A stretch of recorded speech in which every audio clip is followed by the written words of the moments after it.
तो एवरीवन, हम जो है आज क्लास 12 का जो है नया चैप्टर जो है स्टार्ट करेंगे, दैट इज़ ह्यूमन रिप्रोडक्शन। अब देखो, हमने जो है sexual reproduction in flowering plant में हमने डिटेल में स्टडी कर लिया है। तो आज हम ह्यूमन रिप्रोडक्शंस के बारे में डिटेल में स्टडी करेंगे। देखो, ह्यूमन रिप्रोडक्शंस में क्या होते हैं, इसमें भी आपके 3 इवेंट होते हैं, that is pre fertilization event, fertilization event and post fertilization event होते हैं। तो प्री फर्टिलाइजेशन इवेंट में हम क्या स्टडी करेंगे, हम ऐसे इवेंट जो कि फर्टिलाइजेशन से पहले होते हैं उनको हम क्या बोलते हैं, प्री फर्टिलाइजेशन इवेंट हम उन्हें बोलते हैं। और फर्टिलाइजेशन के होंगे ऐसे इवेंट जो कि फर्टिलाइजेशन के टाइम पे होते हैं, यानी कि आपके fusion of male and female gamete is called as the fertilization, और इससे क्या होता है, आपका जाइगोट फॉर्मेशन होती है। और ऐसे इवेंट जो आपके फर्टिलाइजेशन के जो होते हैं बाद में होते हैं उनको हम क्या बोलते हैं, पोस्ट फर्टिलाइजेशन इवेंट बोलते हैं। जैसे ब्लास्टुला फॉर्मेशन होता है, इम्प्लांटेशन है, गैस्ट्रुलेशन है, प्लेसेंटा फॉर्मेशन है, जेस्टेशन एंड पार्चुरेशन, कुछ ऐसे इवेंट होते हैं जो कि फर्टिलाइजेशन के बाद होते हैं। तो इनके बारे में हम डिटेल में स्टडी करेंगे। जैसे हम मेल रिप्रोडक्टिव सिस्टम के बारे में स्टडी करेंगे, फीमेल रिप्रोडक्टिव सिस्टम के बारे में स्टडी करेंगे, गैमेटोजेनेसिस के बारे में स्टडी करेंगे, मेंस्ट्रुअल साइकिल के बारे में स्टडी करेंगे, फर्टिलाइजेशन एंड इम्प्लांटेशन के बारे में स्टडी करेंगे, and pregnancy and embryonic development and parturition and lactation के बारे में डिटेल में हम स्टडी करते हैं। अब देखो, मैंने आपको पहले ही बताया कि ह्यूमन जो होते हैं ये क्या होते हैं, सेक्सुअली रिप्रोड्यूसिंग ऑर्गेनिज्म है, और ये क्या करते हैं, ये बीवी पैरस इन नेचर होते हैं, यानी कि यंग वंस को क्या करते हैं, ये बर्थ जो होते हैं देते हैं। ठीक है, अब यहाँ पे आपके जितने भी रिप्रोडक्टिव इवेंट हैं हमारे ह्यूमंस में, जैसे गैमिट का बनना, गैमेटोजेनेसिस इसको हम बोलते हैं, फिर गैमिट का जो है ट्रांसफर होना, that is called as the insemination इसको बोलते हैं, फिर आपके गैमिट क्या करते हैं, वो फ्यूज़ हो जाते हैं, जिससे क्या बनता है, आपका जाइगोट बनता है। ठीक है, और उसके बाद क्या होगा, ब्लास्टुला बनता है, ब्लास्टुला फिर क्या होगी, इसकी इम्प्लांटेशन होगी, फिर आपका जेस्टेशन एंड पार्चुरेशन जो होते हैं, ये कुछ ऐसे हमारे जो मतलब पोस्ट फर्टिलाइजेशन इवेंट जो है ये आते हैं। ठीक है, उसके बाद क्या है, देखो अगर एनसीईआरटी को डिटेल में हम स्टडी करेंगे एनसीईआरटी को, तो as you all are aware that humans जो होते हैं they are sexually reproducing organism होते हैं, और बीवी पैरस ऑर्गेनिज्म होते हैं। और प्रोडक्टिव इवेंट जो होते हैं इन ह्यूमन में क्या होंगे, आपके गैमेट की फॉर्मेशन होंगी, that is called as the gametogenesis, that is sperm in male में फॉर्म होंगे और ओवम जो होंगे आपके फीमेल में फॉर्म होंगे। तो transfer of the sperm into female genital tract is called as the insemination बोलते हैं। और उसके बाद क्या होगा, fusion of male and female gamete that leading to formation of zygote. यहाँ पे क्या होगा, जाइगोट फॉर्मेशन जो है यहाँ पे होती है। तो दिस इज फॉलोड बाय यहाँ पे formation and development of blastocyst, और जिसके बाद जैसे ही आपका ब्लास्टुला बनेगा तो आपका ब्लास्टुला क्या होगा, वो यूट्राइन बॉल के ऊपर क्या होता है, उसकी इम्प्लांटेशन होती है, और उसके बाद क्या होगी, एम्ब्रियोनिक डेवलपमेंट होगी। और जैसे ही आपका फुली डेवलप एम्ब्रियो जो होता है वो डेवलप हो जाता है, उसके बाद उसकी क्या हो जाती है, उसको बॉडी के बाहर जो होता है फुली एक्सपेल्ड आउट कर दिया जाता है, and that process is called as a parturition हम उसको बोलते हैं। ठीक है, अब आपके ये जितने भी आपके रिप्रोडक्टिव इवेंट हैं ये कब होते हैं बेटा, ये आपके जो प्यूबर्टी के टाइम होते हैं। और आपने देखा होगा कि मेल और फीमेल के रिप्रोडक्टिव इवेंट में बहुत ज़्यादा डिफरेंस होता है, बहुत ज़्यादा डिफरेंस होता है। आप देख सकते हैं कि रिप्रोडक्टिव सिस्टम अगर दोनों के केस में क्या होते हैं, इसको हम अगर दोनों के रिप्रोडक्टिव सिस्टम को हम कैसे डिस्टिंग्विश करते हैं, number 1 is called as a primary sex organ, ठीक है, and second is called as a secondary sex organ. तो ह्यूमन में क्या होते हैं, दो टाइप के जो सेक्स ऑर्गन होते हैं, number 1 is called as the primary sex organ and second one is called as the secondary sex organ. तो प्राइमरी सेक्स ऑर्गन क्या होते हैं, ये ऐसे ऑर्गन होते हैं जो कि गैमीट एंड हार्मोन का रिलीज करते हैं। ये गैमीट एंड हार्मोन क्या करते हैं, फॉर्म करते हैं, उनको हम क्या बोलते हैं, प्राइमरी सेक्स ऑर्गन बोलते हैं। जैसे मेल के अंदर टेस्टिस होती हैं, ये प्राइमरी सेक्स ऑर्गन का काम करती हैं, और फीमेल के अंदर जो ओवरीज होती हैं वो क्या होती हैं, वो क्या करती हैं, मतलब वो प्राइमरी सेक्स ऑर्गन का काम करती है।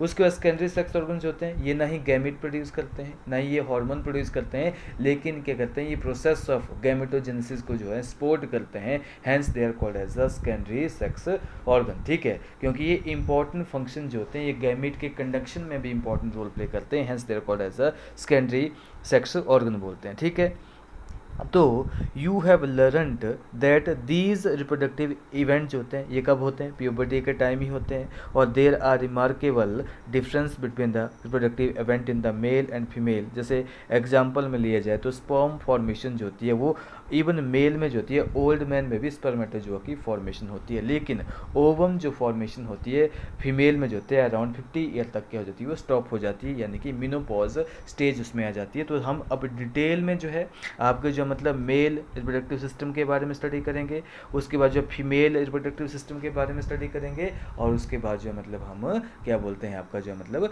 गैमेटोजेनेसिस के बारे में डिटेल में स्टडी करेंगे। अब देखो मेल रिप्रोडक्टिव सिस्टम जो होता है ह्यूमन में, हमारे मेल में क्या होता है, पेल्विक रीजन में क्या होता है, सिचुएट होता है। देखो हमारी बॉडी में क्या होता है, आपको मैंने पहले ही बताया कि एक मसल्स होती है उसको हम क्या बोलते हैं, डायफ्राम बोलते हैं। डायफ्राम क्या करता है, हमारी बॉडी को दो भागों में क्या करता है, डिवाइड करता है।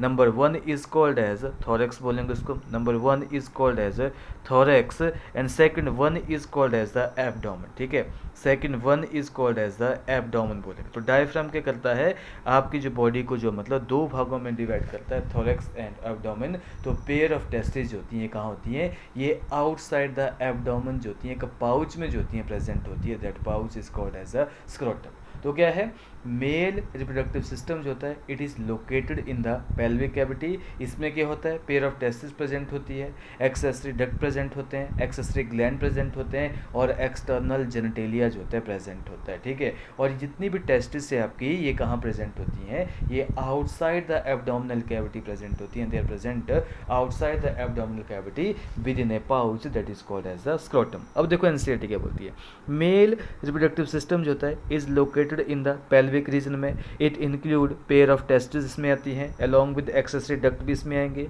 ग्लैंड भी इसमें आएंगे, और एक्सटर्नल जेनिटेलिया को भी क्या कर देगी, ये इंक्लूड करेगी।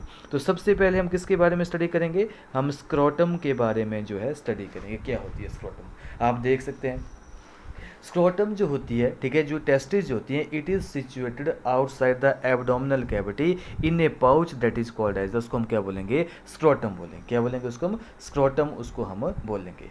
तो ये स्क्रोटम क्या होती है, ये एब्डोमिनल कैविटी के साथ जो होती है, ये एक कैनाल के साथ जो होती है अटैच होती है, that canal is called as the inguinal canal, that canal is called as the inguinal canal. और इस इनग्विनल कैनाल से क्या करेंगी, स्पर्मेटिक कॉर्ड जो होगी, स्पर्मेटिक कॉर्ड क्या करती है, पास करती है, और आपकी स्पर्मेटिक कॉर्ड में क्या चीज़ें होती है, आपकी स्पर्मेटिक आर्टरी प्रेजेंट होती है, उसमें वेन प्रेजेंट होती है, नर्व जो होती है, नर्व टिश्यू प्रेजेंट होता है, कनेक्टिव टिश्यू प्रेजेंट होता है। लेकिन आपकी स्क्रोटम जो होती है ये आउटसाइड द एब्डोमिनल कैविटी क्यों प्रेजेंट होती है, इनका मेन प्रेजेंट पर्पस ये होता है कि ये अप्रोप्रिएट टेम्परेचर जो है वो स्पर्म प्रोडक्शन के लिए प्रोवाइड करना। हमारे बॉडी से ये 2 से 2.5 तक इनमें टेम्परेचर क्या होता है, कम होता है। तो ये क्या करती है, ये एक ऑप्टिमम टेम्परेचर जो होती है प्रोवाइड करती है स्पर्म प्रोडक्शन के लिए। और स्क्रोटम जो होती है ये टेम्परेचर ऑफ टेस्टिस को 34 डिग्री सेल्सियस तक क्या रखती है, मेंटेन करती है, that is 2 to 3 degree Celsius lower than the body temperature. और ये टेम्परेचर जो होता है बहुत ही इंपॉर्टेंट होता है, किसके लिए, ये स्पर्म के डेवलपमेंट के लिए। अगर आपकी बॉडी के साथ ये 37 डिग्री सेल्सियस इनके पास टेम्परेचर होता है तो स्पर्म की फॉर्मेशन जो होती है वो हैम्पर कर सकती है, हैम्पर कर सकती है। अब देखो यहाँ पे कि टेस्टिस जो होती हैं they are situated in the outside the abdominal cavity in a pouch that is called as a scrotum. और स्क्रोटम क्या करता है, help in maintaining the lower temperature of testis that is 2 to 2.5 degree Celsius lower than the normal internal body temperature, जो कि necessary होता है for spermatogenesis. और in adult में टेस्टिस कितनी होगी, आपकी ओवल इन शेप होती है, लेंथ कितनी होती है बेटा, 4 to 5 सेंटीमीटर इन लेंथ होती है, और जो विड्थ होती है कितनी होती है, 2 to 3 सेंटीमीटर जो होती है इसकी क्या होती है, विड्थ होती है। और टेस्टिस जो होती है it is cover by A dense covering, इसमें क्या होती है, टेस्टिस के पास क्या होती है, डेंस कवरिंग होती है। इसको हम क्या बोलेंगे, ट्यूनिका वेजिनलिस, ट्यूनिका एल्बोजिनिया, ट्यूनिका वेस्कुलोजा जो होती है इसमें डेंस कवरिंग होती है। और हर एक टेस्टिस में क्या होती है, हर एक टेस्टिस में क्या होती है, 250 कंपार्टमेंट होते हैं। उन कंपार्टमेंट को हम क्या बोलते हैं, टेस्टिकुलर लोब्यूल बोलते हैं। और हर एक लोब्यूल में क्या होते हैं, 1 से 3 क्या होंगे, सेमनीफेरस ट्यूब्यूल होते हैं। और इन सेमनीफेरस ट्यूब्यूल में क्या होते हैं, आपकी स्पर्मेटोजेनेसिस होती है, और वहीं पे क्या होते हैं, स्पर्मेटोजोआ बनते हैं। ठीक है, तो मैंने क्या बताया आपको, जो टेस्टिस होती हैं वो कहाँ प्रेजेंट होती हैं, स्क्रोटम में प्रेजेंट होती हैं। और ये स्क्रोटम जो होता है, ये इसमें जो टेम्परेचर है वो 2 से 2.5 डिग्री जो होता है सेल्सियस कम रखता है हमारे बॉडी टेम्परेचर से, ताकि जो है स्पर्म की मैचुरेशन और डेवलपमेंट ईजिली हो जाए। ठीक है, अब देखो क्या होता है बेटा, इसमें कुछ एडिशनल चीज़ हैं जो आपने नोट कर लेनी है। ठीक है, तो इसमें क्या है कि टेम्परेचर रिसेप्टर्स होते हैं स्क्रोटम के पास प्रेजेंट होते हैं। ठीक है, टेम्परेचर के रिसेप्टर्स होते हैं, क्या होते हैं, स्क्रोटम के पास क्या होते हैं, प्रेजेंट होते हैं। ठीक है, और टेम्परेचर जो होता है वो कंट्रोल कर दिया जाता है भाई total movement of testis away and toward of pelvic cavity depending on the environmental temperature. जब क्या होगा, अगर बाहर एनवायरमेंट का टेम्परेचर जो होगा कम होगा तो टेस्टिस जो होती है they are moving toward the abdominal cavity. वो क्या करती है कि एब्डोमिनल कैविटी से क्या हो जाती है, चिपक जाती हैं। और जैसे ही क्या होगा कि बाहर का टेम्परेचर अगर हाई होगा तो वो क्या होंगी, they will start move away from the abdominal cavity. तो इसमें क्या होती हैं, स्पेसिफिक मसल्स होती हैं, इंपॉर्टेंट रोल प्ले करती है, जिसकी मूवमेंट जो होती है toward the pelvic cavity and away from the pelvic cavity जो होती हैं वो बहुत ही इंपॉर्टेंट रोल प्ले करती हैं मसल्स। और that muscle is called as the cremaster muscle. आप याद रखें इसको, इन मसल्स को हम क्या बोलते हैं, क्री मास्टर मसल होती हैं। और second one is called as the dartos muscle. ठीक है, second one is called as the dartos muscle, इसको हम बोलेंगे। ये मसल्स क्या करती हैं, ये टेस्टिस की जो मूवमेंट है away and toward the pelvic cavity जो होती है करती हैं, शो करती हैं। और ये बोलने का मतलब क्या है कि ये एनवायरनमेंट के अकॉर्डिंग जो होती है, ये जो अपनी पोजीशन जो होते हैं क्या करती हैं, मतलब एडजस्ट करती हैं। ठीक है, अब मैंने क्या बोला कि हर एक टेस्टिस में क्या होते हैं, 250 के होते हैं, कंपार्टमेंट होते हैं। उनको हम क्या बोलेंगे, टेस्टिकुलर लोब्यूल हम बोलेंगे। उनको हम क्या बोलेंगे, टेस्टिकुलर लोब्यूल बोलेंगे। और हर एक लोब्यूल में क्या होंगे, आपके जो है 1 to 3 सेमनीफेरस ट्यूब्यूल जो होता है प्रेजेंट होता है। इसका मतलब क्या है कि आपके एक टेस्टिस में जो है 750 जो होते हैं सेमनीफेरस ट्यूब्यूल जो होते हैं प्रेजेंट होते हैं।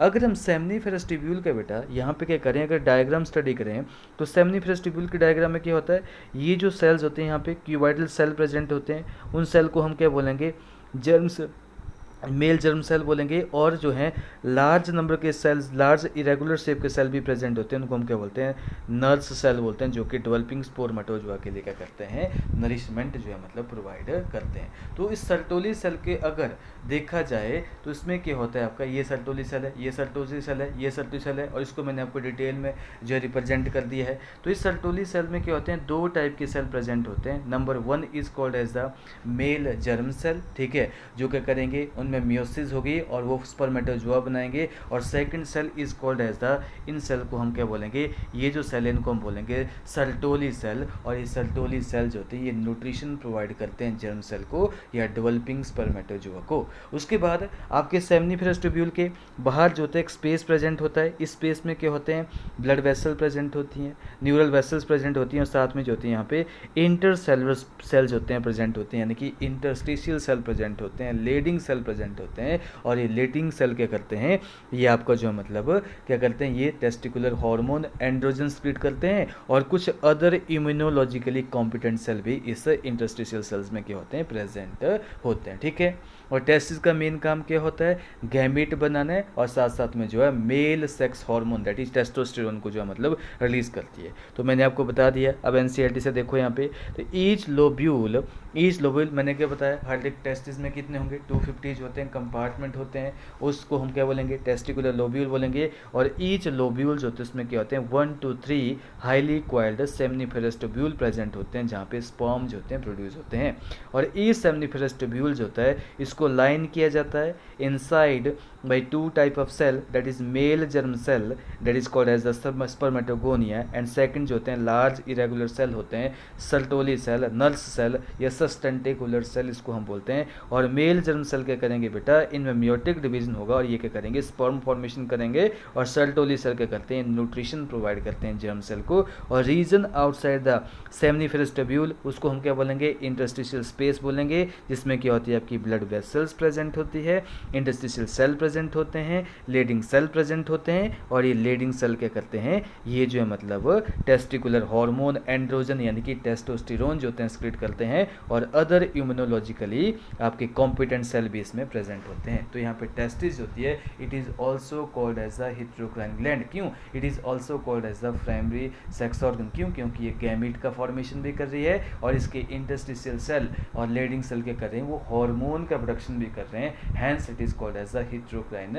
ग्लैंड इसको हम बोलते हैं। तो it is the main organ था ये, ठीक है, टेस्टिस। अब देखो बेटा हम पढ़ेंगे मेल एक्सेसरी डक्ट क्या होते हैं। देखो यहाँ पे जो आपके टेस्टिस जो होती हैं, इसमें रीटेल टेस्टिस प्रेजेंट होती है, वासा एफ्रेंसिया, एपिडिडाइमस और वासा डेफरेंस होते हैं, ये मेल एक्सेसरी डक्ट बनाते हैं। ये क्या करते हैं, ये स्पर्मेटोजोआ को क्या करते हैं, कंडक्ट करते हैं। तो बोलते हैं कि सेमनीफेरस ट्यूब्यूल जो होता है बेटा, सेमनीफेरस ट्यूब्यूल जो होता है, आप देख सकते हैं यहाँ पे डायग्राम, बहुत ही अच्छी डायग्राम दे रखी है। यहाँ पे सेमनीफेरस ट्यूब्यूल जो होता है ये ओपन करता है वासा एफ्रेंसिया में। सेमनीफेरस ट्यूब्यूल जो होते हैं ये सारे के सारे टेस्टिकुलर लोब्यूल बता रखे हैं, और इन लोब्यूल में क्या होते हैं, सेमनीफेरस ट्यूब्यूल प्रेजेंट होते हैं। ये जो वासा एफ्रेंसिया में ओपन होंगे थ्रू द रिटेट टेस्टिस। तो seminiferous tubule of the testis होता है, ये ओपन कर जाता है वासा एफ्रेंसिया में थ्रू रिटेट टेस्टिस। और वासा एफ्रेंसिया क्या करेगी, फिर एपिडिडाइमस में क्या करेगी, ओपन करेगी, ठीक है। और एपिडिडाइमस जो होती है वो क्या करेगी, वो आपकी वासा डेफरेंसिया में ओपन करेगी, ठीक है। और वासा डेफरेंसिया क्या करती है, फिर आपकी जो मतलब ये जो है यहाँ से जाएगी वासा एफ्रेंसिया, वासा एफ्रेंसिया की जाके क्या करेगी, ये जो है ये दोनों वासा एफ्रेंसिया और सेमाइनल वेसिकल के जो डक्ट होते हैं ये दोनों कंबाइन करते हैं और क्या बनाते हैं, ये इजैकुलेटरी डक्ट बनाते हैं। तो वासा डेफरेंस क्या करती है, ये असेंड करती है एब्डोमेन में, और ये यूरिनरी ब्लैडर में क्या करेगी, आपकी जो लूप्स करेगी, ठीक है। और यहाँ पे क्या होता है कि मतलब ये जो है डक्ट ऑफ सेमाइनल वेसिकल के साथ जो होती है ये यूरेथ्रा में ओपन होती है एज ए इजैकुलेटरी डक्ट। और ये जो इजैकुलेटरी डक्ट होते हैं ये क्या करते हैं, ये स्पर्म को स्टोर भी करते हैं, ट्रांसपोर्ट भी करते हैं फ्रॉम टेस्टिस टू आउटसाइड। फिर क्या करेंगे, ये उससे क्या ट्रांसफर करेंगे, आउटसाइड द थ्रू यूरेथ्रा से। और यूरेथ्रा जो होगा वो कहाँ से ओरिजिनेट होता है, यूरेथ्रा जो होता है यूरिनरी ब्लैडर से ओरिजिनेट होता है, और ये जो है पेनिस के थ्रू जो होता है ये ओपन करता है through external opening, that is called as a urethral meatus, इसको हम बोलते हैं। तो ये जो आपके जो थे टेस्टिस के, इनको हमने क्या बोल दिया, मेल सेक्स एक्सेसरी डक्ट थे। तो इसमें क्या आता है आपका, आप देख सकते हैं इसमें रिटेट टेस्टिस आती है, ठीक है, उसमें वासा एफ्रेंसी आता है, एपिडिडाइमस आता है और वासा डेफरेंस आता है। तो seminiferous tubule of the testis जो होता है ये ओपन कर जाता है वासा एफ्रेंसिया में थ्रू द रिटेट टेस्टिस। और वासा एफ्रेंसिया जो होती है ये टेस्टिस को लीव करती है, ये ओपन हो जाती है किसके अंदर, आपकी एपिडाइमस में, और through the posterior surface of the testis. और एपिडाइमस क्या होगा, ये बेटा that lead to the vasa deferens और that ascend to the abdomen and loops over the urinary bladder. और क्या करेगी, सेमाइनल वेसिकल के डक्ट के साथ क्या करती है, ये जो यूरेथ्रा में ओपन करती है एज ए इजैकुलेटरी डक्ट। और दीज डक्ट्स जो होते हैं क्या करेंगे, स्टोर करेंगे, ट्रांसपोर्ट करेंगे स्पर्म को from the testis to outside through the urethra. और यूरेथ्रा जो होगा वो यूरिनरी ब्लैडर से क्या करेगा, ओरिजिनेट होता है, और ये क्या करता है, ये एक्सटेंड करता है through the penis to external opening, that is called as a urethral meatus, इसको हम बोलते हैं। तो इजैकुलेटरी डक्ट क्या करते हैं, they are form by vasa deferens is join by duct from seminal vesicle to form ejaculatory duct. तो जब आपकी वासा डेफरेंस क्या करती है, जब वासा डेफरेंस क्या करती है बेटा, जो क्या करेगी, मतलब ये डक्ट ऑफ सेमाइनल वेसिकल के साथ जब ज्वाइन करेगी तो क्या बनाएगी, इजैकुलेटरी डक्ट बनाएगी। और इसका मेन काम क्या होता है, स्पर्म को कैरी करना। और इजैकुलेटरी डक्ट क्या करते हैं, ये स्पर्म भी कैरी करते हैं, और सेमाइनल वेसिकल की एक्सक्रीशन जो होती है वो भी कैरी करते हैं, ये भी आपने याद रखना है। उसके बाद एक और एडिशन है कि वासा जो आपकी एपिडिडाइमस है टेस्टिस की, उसके 3 रीजन होते हैं। Number 1 is called as the caput epididymis, corpus epididymis second one, and third one is called as the cauda epididymis को हम बोलेंगे। और ये क्या करती है, ये फ्लूइड जो एपिडाइमस क्या करती है, एक फ्लूइड जो होती है एक्सक्रीट करती है, जो क्या करता है, जो स्पर्म को क्या करता है, नरिश करता है, स्पर्म को करता है नरिश करता है, ठीक है।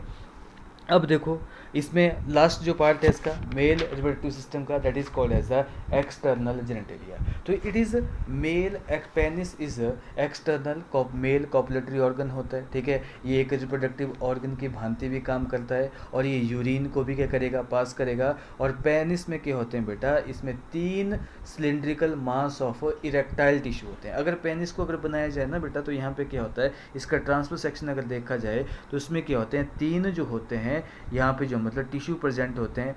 डोर्सल वाले को हम क्या बोलेंगे, कॉर्पोरा कैवर्नोसा बोलेंगे, और जो वेंट्रल वाला होगा उसको हम क्या बोलेंगे, कॉर्पोरा स्पॉन्जियोसम उसको हम बोलेंगे, जिसके अंदर क्या होता है, यूरिथ्रा प्रेजेंट होता है। तो ये डोर्सल वाले जो 2 होते हैं इनको हम क्या बोलते हैं, कॉर्पोरा, ठीक है, कैवर्नोसा बोलेंगे, कॉर्पोरा कैवर्नोसा बोलेंगे, जो आपके टिश्यू होते हैं कैवर्नोसा, ठीक है। और जो वेंट्रल वाला है उसको हम क्या बोलेंगे, that is called as the corpora spongiosum, ठीक है, इसको हम बोलेंगे स्पॉन्जियोसम, ठीक है। और इसके अंदर क्या होता है, इसके अंदर जो होता है यूरिथ्रा जो होता है प्रेजेंट होता है, इसके अंदर क्या होता है, यूरिथ्रा प्रेजेंट होता है। तो पेनिस के पास क्या होते हैं, 3 सिलिंड्रिकल मास प्रेजेंट होते हैं इरेक्टाइल टिश्यू के, 2 डोर्सल कॉर्पोरा कैवर्नोसा और एक वेंट्रल होगा कॉर्पोरा स्पॉन्जियोसम। और ये जो होते हैं इनको फाइब्रस टिश्यू के द्वारा जो होता है, इनको फाइबर टिश्यू के द्वारा क्या किया जाता है, सराउंड किया जाता है, ठीक है। और कॉर्पोरा स्पॉन्जियोसम के पास क्या होता है, पेनाइल यूरिथ्रा प्रेजेंट होता है। और जो पेनिस का जो क्या बोलते हैं एनलार्ज एंड होता है उसको हम क्या बोलते हैं, ग्लास पेनिस बोलते हैं। और ग्लास पेनिस को जो है एक लूज फोल्ड ऑफ स्किन के द्वारा,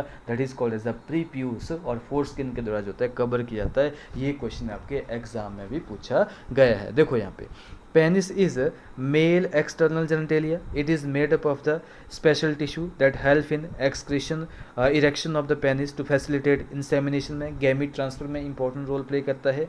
और enlarged end of penis called glans penis is covered by the loose fold of skin that is called as the जो है that is called as the foreskin. और मेल एक्सेसरी ग्लैंड आपके कौन कौन से ग्लैंड होंगे बेटा, यहाँ पे जो ग्लैंड होंगे वो कौन है, सेमाइनल वेसिकल होता है, ठीक है, प्रोस्टेट ग्लैंड होता है और बल्बोरिथ्रल ग्लैंड प्रेजेंट होता है। अब देखो यहाँ पे मैं आपको ग्लैंड के डायग्राम जो आपको बता देता हूँ।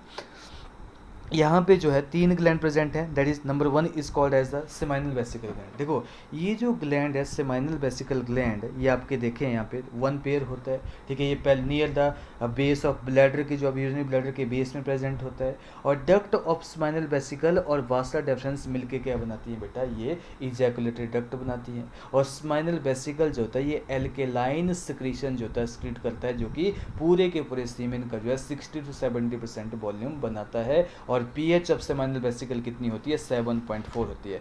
पीएच सेमाइनल फ्लूइड की कितनी होती है, 7.4 होती है, जो कि एसिडिटी ऑफ मेल यूरिथ्रा और साथ साथ में वेजाइनल ट्रैक की जो एसिडिटी को करता है, न्यूट्रलाइज करता है और ये स्पर्म की लाइफ को जो है वो प्रोलॉन्ग करेगा। उसके बाद आपके सेमाइनल वेसिकल्स में क्या क्या प्रेजेंट होता है, सेमाइनल वेसिकल में जो होता है फ्रक्टोज प्रेजेंट होता है, आप लिख सकते हैं इसको। सेमाइनल वेसिकल में क्या होता है, फ्रक्टोज प्रेजेंट होता है, जो क्या करता है, एनर्जी प्रोवाइड करता है स्पर्म को। फिर प्रोस्टाग्लैंडिन प्रेजेंट होता है, ठीक है, प्रोस्टाग्लैंडिन प्रेजेंट होता है सेमाइनल वेसिकल्स में। ये भी आप एडिशन कर सकते हो क्योंकि आपकी एनसीईआरटी में नहीं दे रखा है ये, ठीक है। उसके बाद क्या होता है जो है मतलब क्लॉटिंग प्रोटीन भी प्रेजेंट होती है, क्या होती है, क्लॉटिंग प्रोटीन भी क्या होती है यहाँ पे प्रेजेंट होती है। सेमाइनल वेसिकल में क्या होता है, फ्रक्टोज होता है जो कि एनर्जी प्रोवाइड करता है स्पर्म को। प्रोस्टाग्लैंडिन होता है जो कि यूट्राइन कॉन्ट्रैक्शन क्या करेगा, उसको स्टिमुलेट करेगा और स्पर्म की मूवमेंट में इंपॉर्टेंट रोल प्ले करता है वो भी डक्ट की तरफ। और क्लॉटिंग प्रोटीन होती है जो क्या करती है, सीमेन की इजैकुलेशन के बाद कोएगुलेशन जो है करती है। तो this is the first accessory gland that is called as the male accessory gland is seminal vesicle. उसके बाद दूसरा ग्लैंड जो होता है that is called as the prostate gland. ये सिंगल ही होगा बेटा, ये क्या होगा, ये सिंगल ही होता है, ठीक है। ये लार्ज होगा, चेस्ट नट साइज की तरह ये होगा, ठीक है। और ये क्या करता है, ये भी यूरिथ्रा को क्या करता है, सराउंड करता है। और ग्लैंड जो होता है ये स्क्रीशन देगा, ये भी क्या होता है, स्लाइटली एल्कलाइन स्क्रीशन जो है देगा, जो कि 20 से 30% ऑफ सीमेन का निर्माण करती है।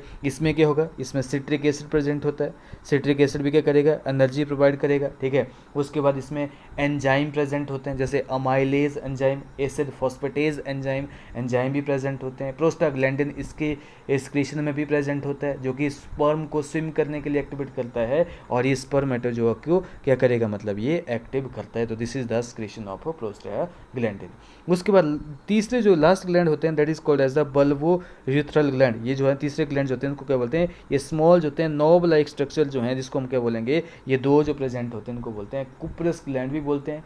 ये पी साइज ग्लैंड होते हैं जो कि मेम्ब्रेनस यूरेथ्रा के चारों ओर क्या होते हैं, प्रेजेंट होते हैं। ये जो छोटा सा पोर्शन है ये जो है मेम्ब्रेनस यूरेथ्रा के बारे में क्या होते हैं, यहाँ के चारों प्रेजेंट होते हैं, और ये भी क्या होते हैं, ये यूरेथ्रा में ओपन होंगे, और ये एल्कलाइन फ्लूइड क्या करेंगे, सिक्रेट करते हैं, और ये भी एसिडिटी ऑफ यूरेथ्रा को करते हैं, न्यूट्रलाइज करते हैं, और ये म्यूकस क्रिएट करता है जो कि पेनिस और लाइनिंग ऑफ यूरेथ्रा की जो है मतलब ल्यूब्रिकेट करता है। ठीक है, तो this is all about your male accessory gland. अब देखो एनसीईआरटी क्या बोलती है कि मेल एक्सेसरी ग्लैंड्स होते हैं, इसमें पेयर ऑफ सेमाइनल वेसिकल है, मैंने आपको बता दिया, ये फ्रक्टोज क्रिएट करता है, प्रोस्टाग्लैंडिन क्रिएट करता है, क्लॉटिंग प्रोटीन क्रिएट करता है। उसके प्रोस्टेट ग्लैंड होता है, वो आपका सिट्रिक एसिड, प्रोस्टाग्लैंडिन और एंजाइम्स क्रिएट करता है। उसके बाद बल्बोयूरेथ्रल ग्लैंड प्रेजेंट होते हैं, और इन सब की एक्सक्रीशन जो होती है वो क्या बनाती है, सेमाइनल प्लाज्मा बनाती है, विच अलोंग विद स्पर्म जो होते हैं that will form semen. Seminal plasma along with sperm is called as a semen. और जो सेमाइनल प्लाज्मा होती है आपका जो मतलब फ्रक्टोज में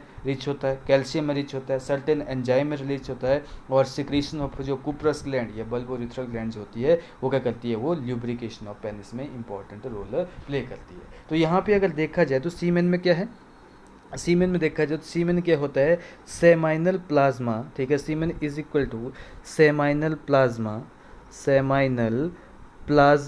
प्लस क्या होगा, इसमें स्पर्म जो होते हैं प्रेजेंट होते हैं, क्या होते हैं, स्पर्म जो होते हैं वो क्या होते हैं, प्रेजेंट होते हैं। ठीक है, आपने ये भी याद रखना है। ठीक है, तो semen is collection of secretion from seminal plasma, prostate gland, Cowper's gland और स्पर्म जो होते हैं, और सीमेन जो होता है ये पेनिस के द्वारा जो होता है इजेक्ट किया जाता है ड्यूरिंग इजैकुलेशन। और एक सिंगल इजैकुलेशन में कितने स्पर्म होते हैं बेटा, 200 से 300 मिलियन जो होते हैं स्पर्म जो होते हैं प्रेजेंट होते हैं, यानी कि 20 से 30 करोड़ जो होते हैं स्पर्म प्रेजेंट होते हैं। और यहाँ पे क्या होता है, ये स्पर्म की जो पीएच होती है सीमेन की वो कितनी होती है, पीएच जो होती है सीमेन की कितनी होती है, 7.3 to 7.5 होती है। 7.3 to 7.5 जो होती है क्या होती है, जो पीएच होती है किसकी, सीमेन की जो है पीएच होती है, भी आपने याद रखना। 7.3 और 7.5 के बीच में क्या होती है, इसकी पीएच होती है। ठीक है, अब ये तो हो गया आपका मेल रिप्रोडक्टिव सिस्टम के बारे में। ठीक है, अब कई बार कुछ एडिशन में जैसे क्रिप्टोसिडिज्म क्या होता है,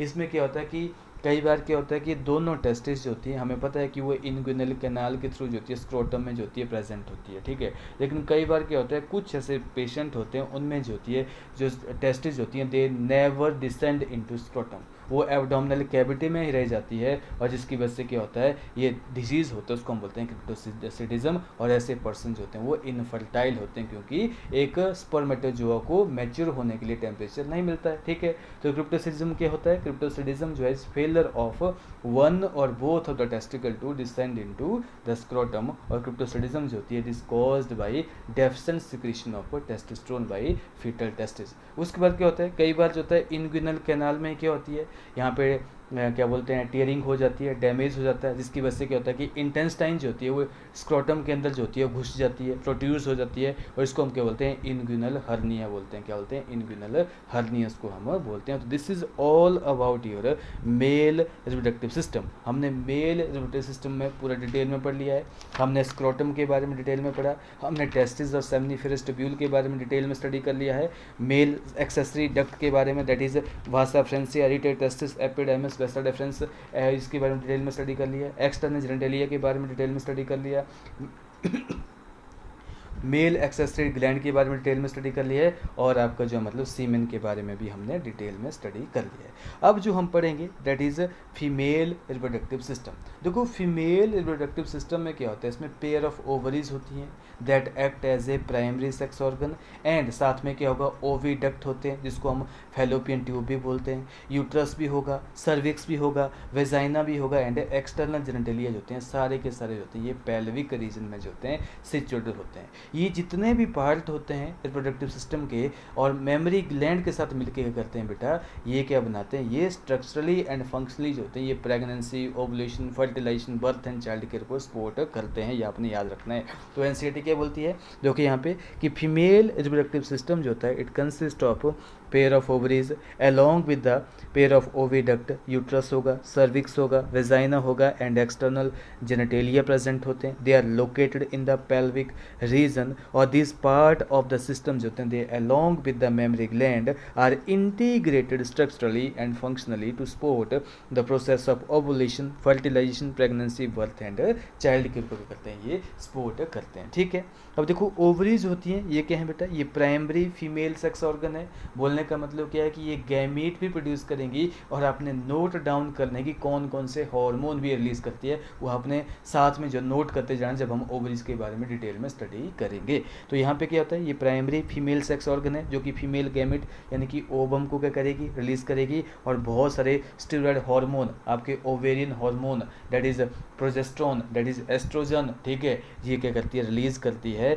इसलिए क्या होती है, ये हिट्रोक्राइन ग्लैंड, ये आपका जो मतलब ये प्राइमरी सेक्स ऑर्गन के रूप में भी काम करती है। अगर ओवरी को देखा जाए बेटा तो कैसे होती है, अलमंड शेप होती है। ठीक है, ये 2 to 4 सेंटीमीटर इन लेंथ होती है and connected to the pelvic wall and uterus by ये लिगामेंट। देखो अगर देखा जाए तो ये जो ओवरी होती है ना बेटा, दिस इज द ओवरी, अगर यहाँ पे डायग्राम दे रखी है आपकी, तो ये ओवरी जो होती है ये कैसी है, अलमंड शेप होती है, ये अलमंड शेप है। ठीक है, यहाँ देख सकते हैं हम, ये अलमंड शेप होती है और ये जो होती है ये फीमेल के गुनड होते हैं, ये पेल्विक कैविटी में लाई करते हैं और ईच ओवरी जो होती है 2 से 4 सेंटीमीटर की होती है, इसकी लेंथ होती है और 1 to 5 सेंटीमीटर विड्थ होती है और 1 सेंटीमीटर इसकी क्या होती है, इसकी थिकनेस होती है। और ओवरी जो होती है ये uterus, this is a uterus, ये यूट्रस है, इसके साथ क्या होती है बेटा, ये जो होती है एक लिगामेंट के द्वारा क्या होती है, अरेंज होती है, अटैच होती है, उसको हम बोलते हैं ओवेरियन लिगामेंट। तो ओवरी जो होती है it is going to attach with uterus by the help of ovarian ligament बोलते हैं। और एनाटॉमिकली अगर हम ओवेरी को ध्यान से देखें तो यहाँ पे क्या होता है, अगर मान लो ये ओवरी है, ठीक है, इस एनाटॉमिकली इसको स्टडी किया जाए तो उसमें क्या होता है, एक जर्मिनल एपिथेलियम होता है। यहाँ पे क्या होता है, जर्मिनल एपिथेलियम है जो क्या बनाएगा, ऊगोनिया बनाते हैं और इसको अंडरलाइन करती है एक layer that is called as the tunica albuginea. इसको एक क्या करती है, कनेक्टिव टिश्यू की लेयर जो होती है वो लाइन करती है, that is called as the tunica albuginea. और इस ट्यूनिका एल्वोजिनिया में जितने भी स्पेस बचा बेटा ये सारा क्या होता है, ये स्ट्रोमा बोलता है, जिसमें बाहर वाले रीजन को हम क्या बोलते हैं, कॉर्टेक्स बोलते हैं स्ट्रोमा के रीजन को, और अंदर वाले रीजन को हम क्या बोलते हैं, मेडुला बोलते हैं, क्या बोलते हैं, मेडुला हम बोलते हैं। तो ओवरी को अगर एनाटॉमिकली देखा जाए तो it is surrounded by, it is covered by a layer of cuboidal epithelium that is called as the germinal epithelium, जो बाद में क्या करते हैं, ऊगोनिया बनाते हैं फिटस में। फिटस में अभी जो डॉटर चाइल्ड जो है अभी फिटस की फॉर्म में ही है, तो उसकी ओवरी में अभी ऊगोनिया बनना स्टार्ट हो गए। लेकिन जो ह्यूमन जो मेल के केस में कहते हैं प्यूबर्टी के टाइम स्पर्मेटोगोनिया बनते हैं, लेकिन यहाँ पे अभी डॉटर जो है मतलब वो फिटस फॉर्म में ही है, तो उसमें ही ऊगोनिया बन जाते हैं। और ट्यूनिका एल्वोजिनिया जो होती है एक कनेक्टिव टिश्यू की लेयर होती है जो कि इसके नीचे प्रेजेंट होती है, जिसको मैंने ग्रीन में रिप्रेजेंट करता है। और इस ट्यूनिका एल्वोजिनिया के अंदर जो भी स्पेस बचा है उसको हम क्या बोलेंगे, उसको हम स्ट्रोमा बोलते हैं। और इसके बाहर वाले आउटर डेंस लेयर को हम क्या बोलेंगे, कॉर्टेक्स बोलेंगे। और मिडल वाले को हम क्या बोलेंगे, मेडुला बोलेंगे। और मेडुला जो होता है the central part of ovary होता है, जिसमें ब्लड वेसल प्रेजेंट होती हैं, स्मूथ मसल फाइबर प्रेजेंट होते हैं और नर्व्स भी होते हैं प्रेजेंट होते हैं। तो ये क्या है, ये ओवरी बनाता है। देखो यहाँ पे आपकी बहुत ही अच्छी डायग्राम देखिए कि यहाँ पे ओवरीज होती हैं, they are the primary female sex organ है, they produce the female gamete बनाते हैं और सेवरल स्टेरॉइड हार्मोन क्या करेगी, आपकी ओवरी बनाएगी। ठीक है, और ओवरीज होती हैं they are located on each side of the lower abdomen, और ईच ओवरी जो होती है 2 to 4 सेंटीमीटर इन लेंथ होती है। ठीक है, और 1 to 5 सेंटीमीटर इन विड्थ होती है और 1 सेंटीमीटर थिकनेस होती है। ठीक है, और it is connected to the pelvic wall by and uterus by ये लिगामेंट। ये लिगामेंट ओवेरियन लिगामेंट के थ्रू क्या होती है, अटैच होती है। और each ovary is covered by a thin epithelium, जिसको हम क्या बोलते हैं, क्यूबाइडल एपिथेलियम बोलते हैं, जो क्या करती है ओवेरियन स्ट्रोमा को क्या करेगी, एनक्लोज करेगी और स्टोमा को हम क्या करते हैं 2 जोन में डिवाइड करते हैं, peripheral that is called as the cortex and inner is called as the medulla, उसको हम बोलेंगे इनर, उसको हम क्या बोलेंगे मेडला बोलेंगे। अब देखो यहाँ पे बहुत इंटरेस्टिंग केस है फीमेल एक्सेसरी डक्ट। अब ओवरी के बारे में तो आपने स्टडी कर लिया, अब हम किसके बारे में पढ़ेंगे फीमेल एक्सेसरी डक्ट के बारे में पढ़ेंगे, जिसमें क्या आएगा फैलोपियन ट्यूब आएगी। तो यहाँ पे oviduct uterus, this is the oviduct, this is the fallopian tube, this is the uterus, ठीक है ये यूट्रस है, और सर्विक्स एंड वेजाइना जो होती हैं सारे क्या बनाते हैं ये फीमेल एक्सेसरी डक्ट बनाते हैं। क्यों डक्ट बोलते हैं, क्योंकि ये फीमेल गैमिट को कैरी करते हैं। और ईच फेलोपियन ट्यूब जो होती है ये कितनी सेंटीमीटर लंबी होती है बेटा, 10 to 12 सेंटीमीटर जो होती है लंबी होती है। एक मस्कुलर ट्यूब होती है, इसमें मसल प्रेजेंट होती हैं, और ये पेरीफेरी ऑफ ओवरी से चलती है और कहाँ तक जाती है ये यूट्रस तक रन करती है। ये पेरीफेर टू यूट्रस क्या करेगी ये रन करेगी। और जो पार्ट ओवरी के नज़दीक होगा उस पार्ट को हम क्या बोलेंगे इनफंडेबुलम बोलेंगे। ऐसा फेलोपियन का वो पार्ट है जो क्या होता है कि आपके क्या बोलते हैं ओवरी के नज़दीक होता है, उस पार्ट को हम क्या बोलेंगे इनफंडेबुलम बोलेंगे। और इस इनफंडेबुलम में क्या होते हैं फिंगर लाइक प्रोजेक्शन जो होते हैं प्रेजेंट होते हैं, जिनको हम क्या बोलते हैं फिम्बरी बोलते हैं, फिम्बरी बोलते हैं, जो कि ओवा की कलेक्शन में बहुत इंपॉर्टेंट रोल प्ले करते हैं, जो कि हेल्प करते हैं collection of ovum after ovulation. उसके बाद इनफंडुबुलम जो होता है दैट लीड टू द, वो इसमें बाइडर पार्ट आता है, उसको हम क्या बोलेंगे एम्फुला बोलेंगे। और एम्फुला में क्या होती है आपकी फर्टिलाइजेशन होती है। फिर एक नैरो पार्ट आएगा, उसको हम क्या बोलेंगे इस्थमस बोलेंगे। नैरो ल्यूमन होता है जो कि यूट्रस के साथ क्या करता है ज्वाइन करता है। और ओविडक्ट के जो सेल होते हैं ना बेटा, इस ओविडक्ट के सेल क्या होते हैं सिलिएटेड होते हैं। और एग जो होता है जैसे वो रिलीज होता है आपका ओवरी से, उसको जो है ciliated cell of the fallopian tube और जो पेरिस्टलिक एक्टिविटीज होती हैं मसल जो प्रेजेंट होती है ओविडक्ट में वो क्या करती हैं वो मूव करवाती है टुवर्ड द यूट्रस।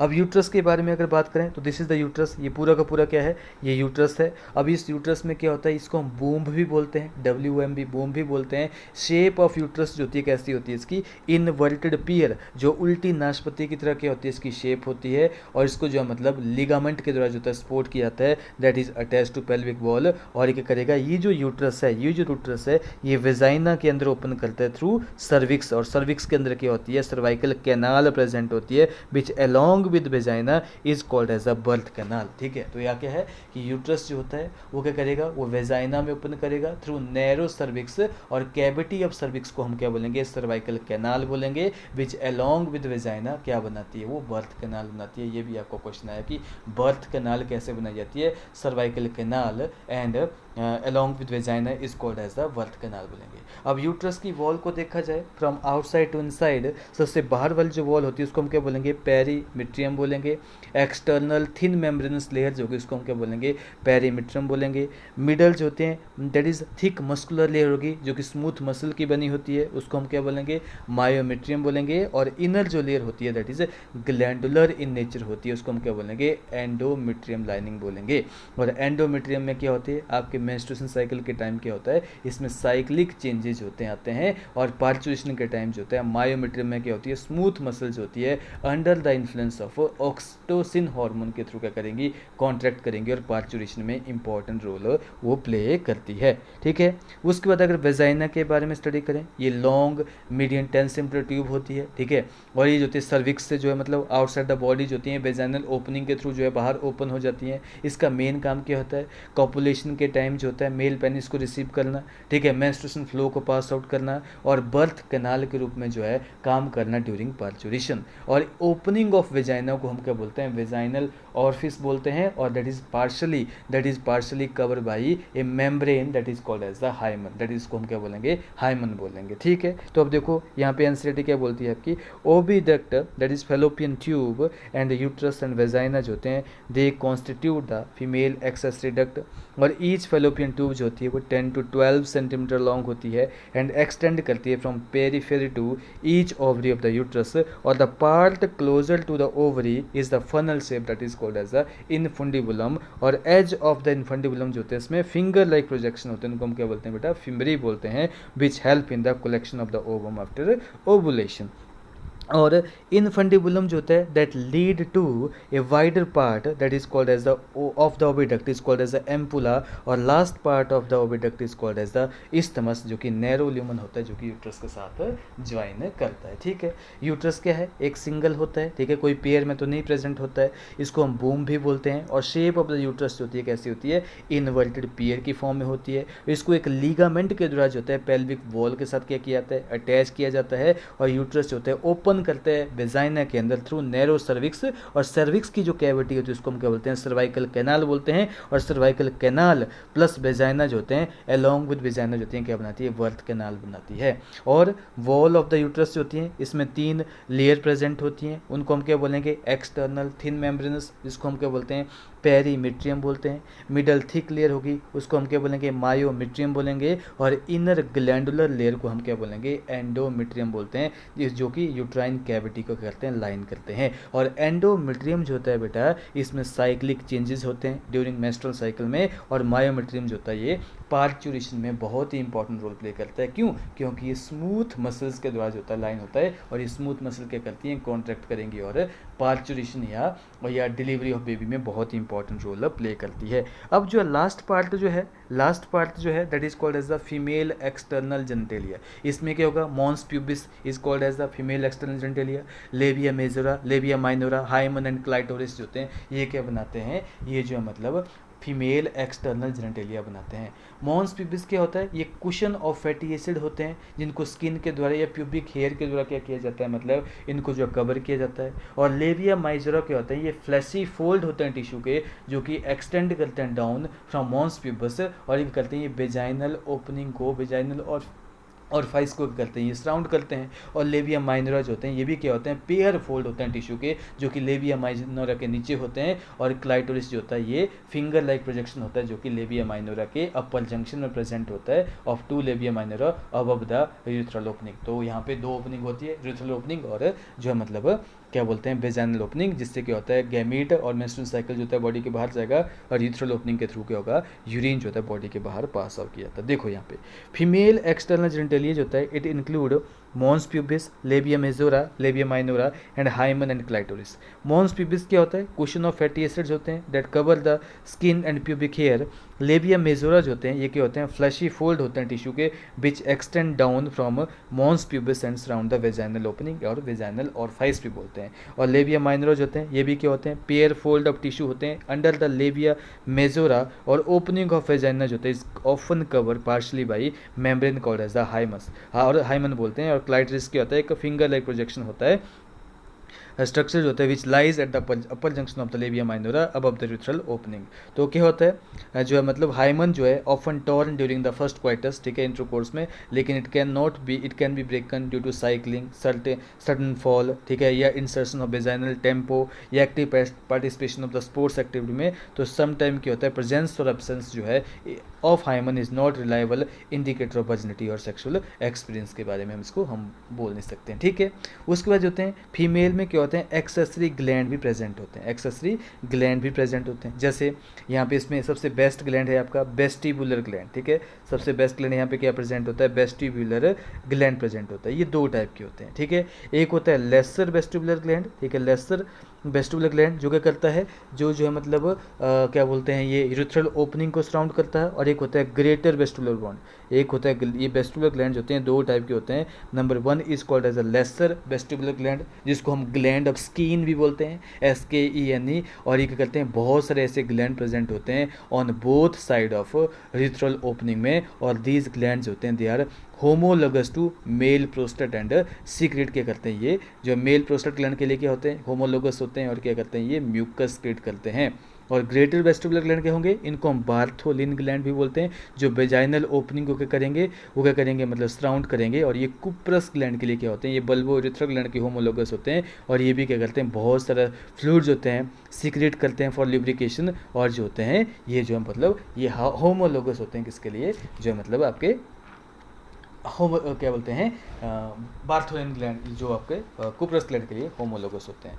उसके बाद जो है मैंने बोला कि आपके जो फीमेल रिप्रोडक्टिव पार्ट हैं अलॉन्ग विद जो है मेमोरी ग्लैंड्स होते हैं, ये क्या बनाते हैं, ये इंटीग्रेटली क्या करते हैं, स्ट्रक्चरली एंड फंक्शनली सपोर्ट करते हैं बर्थ एंड चाइल्ड केयर को। एक फंक्शनल मेमोरी ग्लैंड होता है फीमेल का क्या होता है, कॉन्ट्रास्टिंग फीचर होता है। इसमें क्या होता है, फंक्शनल मेमोरी ग्लैंड में क्या होता है, बहुत सारे क्या होते हैं यहाँ पे जो है ग्लैंडुलर टिश्यूज होते हैं प्रेजेंट होते हैं। आप देख सकते हैं यहाँ पे बहुत सारे जो होते हैं ग्लैंडुलर टिश्यू प्रेजेंट होते हैं, ठीक है। और वेरिएबल अमाउंट ऑफ फैट जो है इसको सराउंड करता है, वेरिएबल अमाउंट ऑफ फैट जो क्या कर रहा है इन ग्लैंडुलर टिश्यू को करता है, सराउंड करता है। और glandular tissue of each breast जो होता है उसको हम क्या करते हैं 15 से 20 मेमोरी लोब में क्या करेंगे, डिवाइड करेंगे। 15 से 20 होते हैं मेमोरी लोब में क्या करेंगे, डिवाइड करेंगे। आपके 15 से मेमोरी लोब बनती हैं जिसमें बहुत सारे सेल्स प्रेजेंट होते हैं, उनको हम क्या बोलते हैं, एल्वुलाई सेल बोलते हैं। और ये एल्वुलाई की सेल ही क्या करते हैं, इसमें आप देख सकते हैं क्या होते हैं, ये एल्वुलाई सेल्स होते हैं क्या करते हैं, ये मिल्क जो है एक्सक्रीट करते हैं। और एल्वुलाइज होते हैं ये कहाँ ओपन होंगे,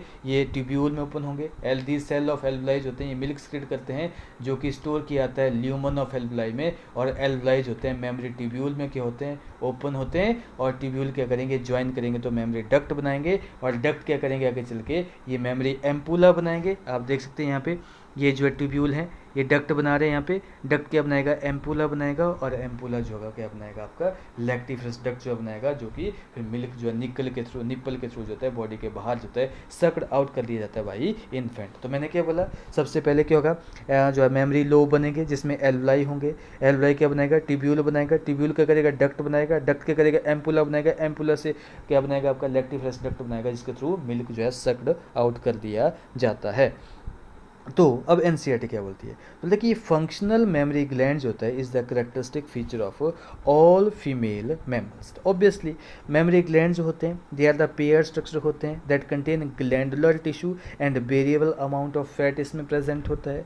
glandular tissue of each breast जो होता है उसमें 15 से 20 होते हैं मेमोरी लोब प्रेजेंट होते हैं जिसमें बहुत सारे एल्वुलाई प्रेजेंट होते हैं। और ये एल्वुलाई क्या करते हैं, ये मिल्क जो है एक्सक्रीट करते हैं विच store in the cavity of the alveoli, ठीक है। और एल्वुलाई जो होते हैं ये क्या करेंगे, मेमोरी ट्यूब्यूल में ओपन होंगे, ठीक है। और ट्यूब्यूल ऑफ ईच लोब जो होते हैं ये क्या बनाएंगे, मेमोरी डक्ट बनाते हैं। और डक्ट सेवरल मेमोरी डक्ट जो होते हैं they are join to form wider memory ampulla जो क्या करेगा लैक्टिफरस डक्ट के साथ क्या करता है, ज्वाइन होता है, जो कि जिसके थ्रू क्या करता है मिल्क इज सक्ड आउट, जिसको मिल्क जो है सक्ड आउट कर दिया जाता है। तो this is all about the female reproductive system. हमने जो है फीमेल रिप्रोडक्टिव सिस्टम को डिटेल में स्टडी कर लिया है। हमने जो मतलब ओवरीज के बारे में डिटेल में स्टडी किया है। हमने जो female accessory duct that is ओवी डक्ट, ठीक है, यूट्रस, सर्विक्स एंड वेजाइना के बारे में डिटेल में स्टडी किया। हमने जो फीमेल एक्सेसरी एक्सटर्नल जेनिटलिया के बारे में डिटेल में स्टडी किया that is mons pubis, labia majora, labia minora, clitoris and hymen के बारे में डिटेल में स्टडी किया। और उसके बाद जो फीमेल एक्सेसरी ग्लैंड के बारे में स्टडी किया और मेमोरी ग्लैंड के बारे में हम डिटेल में स्टडी कर चुके हैं। अब हम पढ़ेंगे second topic that is called as the gametogenesis. कैसे होता है, बहुत इंटरेस्टिंग है, बहुत इंटरेस्टिंग है। गैमेटोजेनेसिस कैसे होती है, मेल में कैसे होगी, फीमेल में कैसे होगी, दोनों में बहुत सारे डिफरेंसेस होते हैं गैमेटोजेनेसिस में पाए जाते हैं। अब देखो क्या होता है कि देखो प्राइमरी सेक्स ऑर्गन जो होते हैं मेल में क्या है, टेस्टिस है, और ओवरीज क्या है, फीमेल में। और मेल टेस्टिस जो होती हैं वो क्या करेंगी, स्पर्मेटोजोआ प्रोड्यूस करेंगी, और ओवम जो होगी वो ओवरी जो है प्रोड्यूस करेंगी। और जब process of formation of gamete from testis and ovaries is called as the gametogenesis. Male के केस में इसको हम क्या बोलेंगे, स्पर्मेटोजेनेसिस बोलेंगे। और फीमेल के केस में इसको हम क्या बोलेंगे, हम उसको जो मतलब oogenesis हम बोलते हैं। तो देखो स्पर्मेटोजेनेसिस होती कैसे, बहुत इंटरेस्टिंग है। इसमें क्या होता है, आपकी जो स्पर्मेटोजेनेसिस है बेटा उसमें 3 फेजेस होती है, 3 फेजेस होती हैं। The process of formation of male gamete या स्पर्म, ये जो आपकी it is called as the spermatogenesis. और कहाँ होती है, ये सेमनीफेरस ट्यूब्यूल ऑफ टेस्टिस में होती है। कहाँ होती है, सेमनीफेरस ट्यूब्यूल ऑफ टेस्टिस में होती है। और process of formation of spermatozoa from spermatogonia या sperm mother cell is called as the spermatogenesis. और ये प्यूबर्टी के ऊपर स्टार्ट होगी, याद रखना ये जो होती है प्यूबर्टी के ऊपर ही स्टार्ट होती है। लेकिन oogenesis होती है वो जब फीमेल डॉटर फिटस की फॉर्म होती है तभी स्टार्ट हो जाती है। लेकिन यहाँ पे जो होती है कहाँ स्टार्ट होती है, प्यूबर्टी के ऊपर स्टार्ट होती है। इसमें 3 स्टेज आती है। बहुत सारे जो मेल जर्म सेल के करेंगे वो डिवाइड करेंगे, और बहुत सारे क्या करेंगे वो मतलब आपके स्पर्मेटोगोनियम का क्या करेंगे, निर्माण करेंगे। बहुत सारे स्पर्मेटोगोनियम का करेंगे निर्माण करेंगे, यानी कि मल्टीप्लाई करेंगे। तो फर्स्ट स्टेज क्या होती है, मल्टीप्लीकेशन फेज उसको हम बोलेंगे। यहाँ पे अनडिफ्रेंशिएटेड मेल जर्म सेल के करते हैं वो माइटोटिकली डिवाइड करेंगे again and again, again and again, और क्या बनाएंगे, लार्ज नंबर ऑफ स्पर्मेटोगोनिया का निर्माण करेंगे। और उनमें से कुछ स्पर्मेटोगोनिया जो होंगे वो क्या करेंगे, वो ग्रोथ फेज में एंटर कर जाएंगे और उनका साइज होता है क्या हो जाएगा, लार्ज हो जाएगा। और उस हर एक उस स्पर्मेटोगोनिया को हम क्या बोलेंगे, प्राइमरी स्पर्मेटोसाइट बोलेंगे। क्या बोलेंगे, प्राइमरी स्पर्मेटोसाइट बोलेंगे। और इसका क्रोमोसोम नंबर क्या होगा, 46 होगा, डिप्लॉयड होगा। तो ग्रोथ फेज में क्या होगा, स्पर्मेटोगोनिया जो होंगे, जो बहुत सारे बने आपके मल्टीप्लिकेशन फेज में, वो क्या करेंगे, वो ग्रो कर जाएंगे, लार्ज हो जाएंगे। जब वो लार्ज हो जाएंगे तो उनको हम क्या बोलेंगे, उनको हम बोलेंगे प्राइमरी स्पर्मेटोसाइट। ये क्या करेंगे, ये नर्स सेल से नरिशमेंट प्रोवाइड करते हैं। तो this phase is called as the growth phase बोलेंगे, इसको हम ग्रोथ फेज बोलेंगे, ठीक है। और दिस पहली वाली फेज को क्या बोलेंगे, मल्टीप्लिकेशन फेज बोलेंगे। अब क्या होगा, आपके प्राइमरी स्पर्मेटोसाइट क्या करते हैं, उनमें मियोसिस 1 होती है और ये क्या बनाएंगे, ये सेकेंडरी स्पर्मेटोसाइट बनाएंगे। ये क्या बनाएंगे, सेकेंडरी स्पर्मेटोसाइट बनाएंगे, ठीक है। और इनके पास जो क्रोमोसोम नंबर है वो हाफ हो गया, ठीक है। और सेकेंडरी स्पर्मेटोसाइट क्या करेंगे, मियोसिस 2 करेंगे। तो ये क्या बनाएंगे, आपके ये जो मतलब स्पर्मेटिड में चेंज हो जाएंगे, ये आपके जो स्पर्मेटिड में चेंज हो जाएंगे। और ये क्या है, इनमें भी क्रोमोसोम नंबर क्या होता है, हाफ होगा। फिर ये जो स्पर्मेटिड हैं ये क्या करेंगी, ये ट्रांसफॉर्म हो जाएंगी। ये राउंड स्पर्मेटिड्स होती हैं, ये ट्रांसफॉर्म हो जाएगी इलोंगेटेड स्पर्मेटोजोआ में। और this process is called as the spermiogenesis या स्पर्मटेलियोजेनेसिस बोलते हैं। तो मैंने क्या बोला, आपकी स्पर्मेटोजेनेसिस है उसमें 3 फेज आती है। इसमें multiplication phase, growth phase and maturation phase आती है। लास्ट वाली जो फेज है उसको हम क्या बोलते हैं, मैचुरेशन फेज हम बोलते हैं। तो इसमें क्या होता है, बहुत सारे मल्टीप्लिकेशन फेज में क्या होता है, अनडिफरेंशिएटेड जो मेल जर्म सेल है वो माइटोटिकली क्या करेंगे, अगेन एंड अगेन क्या करेंगे, स्पेसिफाइड नंबर ऑफ डिवीजन के लिए क्या करेंगे, वो डिवाइड करेंगे और बहुत सारे स्पर्मेटोगोनिया बनाएंगे।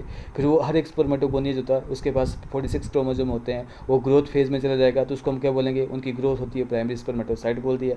फिर प्राइमरी स्पर्मेटोसाइट जो होगा उसमें फर्स्ट मेयोटिक डिवीजन होगा, रिडक्शनल डिवीजन जिसको हम बोलते हैं। तो सेकेंडरी स्पर्मेटोसाइट बनेंगे। फिर दोनों जो होंगे इसमें 23 क्रोमोसोम हो जाते हैं, हाइप्लॉइड हो जाएंगे। और इस सेकेंडरी स्पर्मेटोसाइट क्या करेगा, उसमें सेकंड मेयोटिक डिवीजन होता है जो कि इक्वेशनल डिवीजन होता है, उसमें चार्ज होती हैं, वो आपकी स्पर्मेटिड बनती हैं जो कि राउंड होती हैं। तो अब क्या होगा, आपकी जो राउंड जो होती हैं स्फेरिकल जो स्पर्मेटिड होती हैं by the process of spermiogenesis होती हैं, वो लॉन्ग आपकी जो मतलब लॉन्ग इलोंगेटेड जो होती हैं वो स्पर्मेटोजोआ में क्या करती हैं, ट्रांसफॉर्म हो जाती है। That process of transformation of spermatid into spermatozoa is called as the spermiogenesis or spermatogenesis। और जैसे ये स्पर्मेटोजोआ बनते हैं, ये क्या करते हैं, ये जाके नर्स सेल्स में अपना जो है सिर दे मारते हैं, यानी कि नरिशमेंट के लिए, ठीक है। ये जैसे स्पर्मेटोजोआ बन जाते हैं तो क्या करते हैं, ये जो मतलब नर्स सेल में अपना सिर दे मारते हैं फॉर द न्यूट्रिशन के लिए। फिर जैसे ही उनको सर्टोली सेल क्या करेंगे, रिलीज करेंगे, तो that process is called as the spermiation. और इस पूरी की पूरी प्रोसेस को हमने क्या बोल दिया, इस पूरी की पूरी प्रोसेस को हमने स्पर्मेटोजेनेसिस हमने बोल दिया, ठीक है।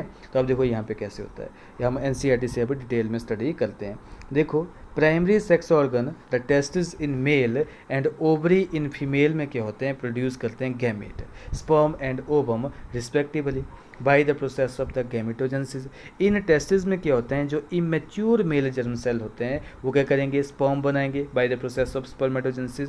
दैट कब स्पर्मेटोजेनेसिस कब स्टार्ट होती है, प्यूबर्टी के ऊपर स्टार्ट होती है। और स्पर्मेटोगोनिया जो होते हैं ये प्रेजेंट होते हैं on the inside wall of the, ये सेमनीफेरस ट्यूब्यूल में प्रेजेंट होते हैं। इसका मतलब क्या है, आपकी स्पर्मेटोजेनेसिस होती है वो सेमनीफेरस ट्यूब्यूल में होती है। ये मल्टीप्लाई करते हैं बाय माइटोटिक डिवीजन और अपना नंबर में इंक्रीज करेंगे। और हर एक स्पर्मेटोगोनियम जो होता है क्या होता है, डिप्लॉयड होता है। और इसके पास कितने क्रोमोसोम होते हैं, 46 क्रोमोसोम होते हैं। और सम ऑफ द स्पर्मेटोगोनिया क्या करेंगे, वो ग्रोथ फेज में जाएंगे और उनको हम क्या बोलेंगे, प्राइमरी स्पर्मेटोसाइट बोलेंगे। और जिसमें क्या होगी, फिर मियोसिस होगी, मियोसिस 1, मियोसिस 2। और प्राइमरी स्पर्मेटोसाइट्स होंगे वो अपना पहला मियोटिक डिवीजन जो होते हैं कंप्लीट करेंगे, जो कि रिडक्शनल डिवीजन है, यानी कि आपका क्रोमोसोम नंबर क्या हो जाएगा, हाफ हो जाएगा। और यहाँ पे क्या बनते हैं, सेकेंडरी स्पर्मेटोसाइट बनते हैं। उसके बाद क्या होगा, जो आपके सेकेंडरी स्पर्मेटोसाइट क्या करेंगे, वो दोबारा क्या करेंगे, मियोटिक 2 डिवीजन में जाएंगे जो कि इक्वेशनल डिवीजन होता है। और यहाँ पे जो होते हैं आपके राउंड स्पर्मेटिड्स होते हैं बन जाते हैं, इनके पास के 23 ही क्रोमोसोम होते हैं। अब स्पर्मेटिड्स होते हैं, इनको हम ये राउंड होते हैं, इनको ट्रांसफॉर्म कर दिया जाता है स्पर्मेटोजोआ में by the process of spermiogenesis और स्पर्मेटेलियोजेनेसिस इसको बोलते हैं। और जैसी स्पर्मियोजेनेसिस होती हैं, स्पर्म बन जाते हैं, इनके हेड जो होते हैं become embedded in the Sertoli cell में क्या हो जाएंगे, एम्बेडेड हो जाएंगे। और जैसे ये नरिशमेंट प्रोवाइड कर लेंगे, इनको नरिशमेंट ले लेंगे, तो फाइनली जो होते हैं इनको जो है मतलब रिलीज कर दिया जाता है from the seminiferous tubule by process of spermiation. तो आपके सर्टोली सेल या सेमनीफेरस ट्यूब्यूल से क्या कर दिया जाएगा, इनको रिलीज कर दिया जाएगा, that is called as a spermiation, हम उसको हम बोलेंगे। तो प्रॉब्लम क्या है, देखो प्रॉब्लम ये है कि इसको हार्मोनल कंट्रोल कैसे किया जाता है। तो स्पर्मेटोजेनेसिस होती है, ये कब स्टार्ट होती है, प्यूबर्टी पे स्टार्ट होती है, याद रखना है, ठीक है। अब प्यूबर्टी के टाइम क्या होगा, यहाँ पे सिग्निफिकेंट इंक्रीज होता है आपका GnRH, गोनेडोट्रोपिन रिलीजिंग हार्मोन जो होता है, ये ऐसा हार्मोन है जो कि हाइपोथैलेमस क्या करेगा, रिलीज करेगा। और ये क्या करेगा, ये GnRH जो होता है, GnRH गोनेडोट्रोपिन रिलीजिंग हार्मोन क्या करता है, ये GnRH हार्मोन कौन रिलीज कर रहा है, हाइपोथैलेमस रिलीज कर रहा है। ये क्या करेगा, ये एंटीरियर पिट्यूटरी के ऊपर क्या करेगा, काम करेगा। ये किसके ऊपर काम करेगा, ये एंटीरियर पिट्यूटरी के ऊपर काम करेगा और उससे क्या रिलीज करवाएगा, ये दो हार्मोन रिलीज करवाएगा। Number 1 is called as the LH and second 1 is called as the FSH, ठीक है। तो LH क्या करेगा, ये ल्यूटिलाइजिंग हार्मोन कब बोलते हैं इसको, ये क्या करेगा, लेडिंग सेल के ऊपर काम करेगा और लेडिंग सेल क्या करेंगे, टेस्टोस्टेरोन स्क्रीट करेंगे और वो स्पर्मेटोजेनेसिस को क्या करते हैं, रेगुलेट करते हैं। FSH क्या करेगा, FS जो होता है इनिविन, ठीक है, इनिविन जो होता है स्क्रीट करता है, एंड्रोजन बाइंडिंग जो है प्रोटीन स्क्रीट करता है और ये क्या करते हैं, मतलब स्पर्मेटोजेनेसिस को ही रेगुलेट करते हैं। और टेस्टोस्टेरोन और इनिविन क्या करते हैं बेटा, ये नेगेटिव फीडबैक भी क्या करते हैं, देते हैं, किसके लिए, LH और FSH के लिए। अब देखो NCERT क्या बोलती है आपकी, कि स्पर्मेटोजेनेसिस जो होती है it start at the age of puberty, obviously due to significance increase हो जाता है किसमें, गोनेडोट्रोपिन रिलीजिंग हार्मोन GnRH के हार्मोन में क्या होगा, इंक्रीज हो जाएगा और इसको हम हाइपोथैलेमिक हार्मोन भी बोलते हैं। और जब इसका लेवल जो होगा ब्लड में बढ़ जाएगा तो ये किसके ऊपर काम करेगा, एंटीरियर पिट्यूटरी के ऊपर काम करेगा और दो गोनेडोट्रोपिन को रिलीज करवाएगा, that is luteinising hormone and follicle stimulating hormone. Luteinising hormone किसके ऊपर काम करेगा, ये सेमनिफेरस ट्यूब्यूल या टेस्टिस में जो कि लेडिंग सेल है उनके ऊपर काम करेगा और क्या रिलीज करवाएगा, ये वहाँ पे एंड्रोजन या टेस्टोस्टेरोन क्या करेगा, मतलब उसको रिलीज करवाएगा। और एंड्रोजन क्या करता है, फिर प्रोसेस ऑफ स्पर्मेटोजेनेसिस को क्या करता है, स्टिमुलेट करता है, प्रोसेस ऑफ स्पर्मेटोजेनेसिस को करता है, स्टिमुलेट करता है। उसी तरह जो एंटीरियर पिट्यूटरी का जो सेकंड हार्मोन है that is called as the follicle stimulating hormone, ये सर्टोली सेल के ऊपर काम करता है और स्टिमुलेट करता है किसको, ये जो मतलब सम फैक्टर, सर्टोली सेल कुछ फैक्टर स्क्रीट करेगा जैसे एंड्रोजन बाइंडिंग प्रोटीन जो क्या करती है कि एंड्रोजन की कंसंट्रेशन जो होती है सेमनिफेरस ट्यूब्यूल में इंक्रीज करवाती है और इनिविन जो होती है ये क्या करता है, मतलब रिलीज करवाता है, जो कि प्रोसेस ऑफ स्पर्मियोजेनेसिस को करते हैं वो रेगुलेट करते हैं, क्या करते हैं, रेगुलेट करते हैं। तो this is all about the spermatogenesis. अब हम स्पर्म की डायग्राम हम स्टडी करते हैं। देखो स्पर्म को देखा जाए है तो क्या है, वो एक टाइप का सेल ही है ना बेटा, सेल ही है ना। तो एक स्पर्म जो होता है इसमें 4 पोर्शन होते हैं।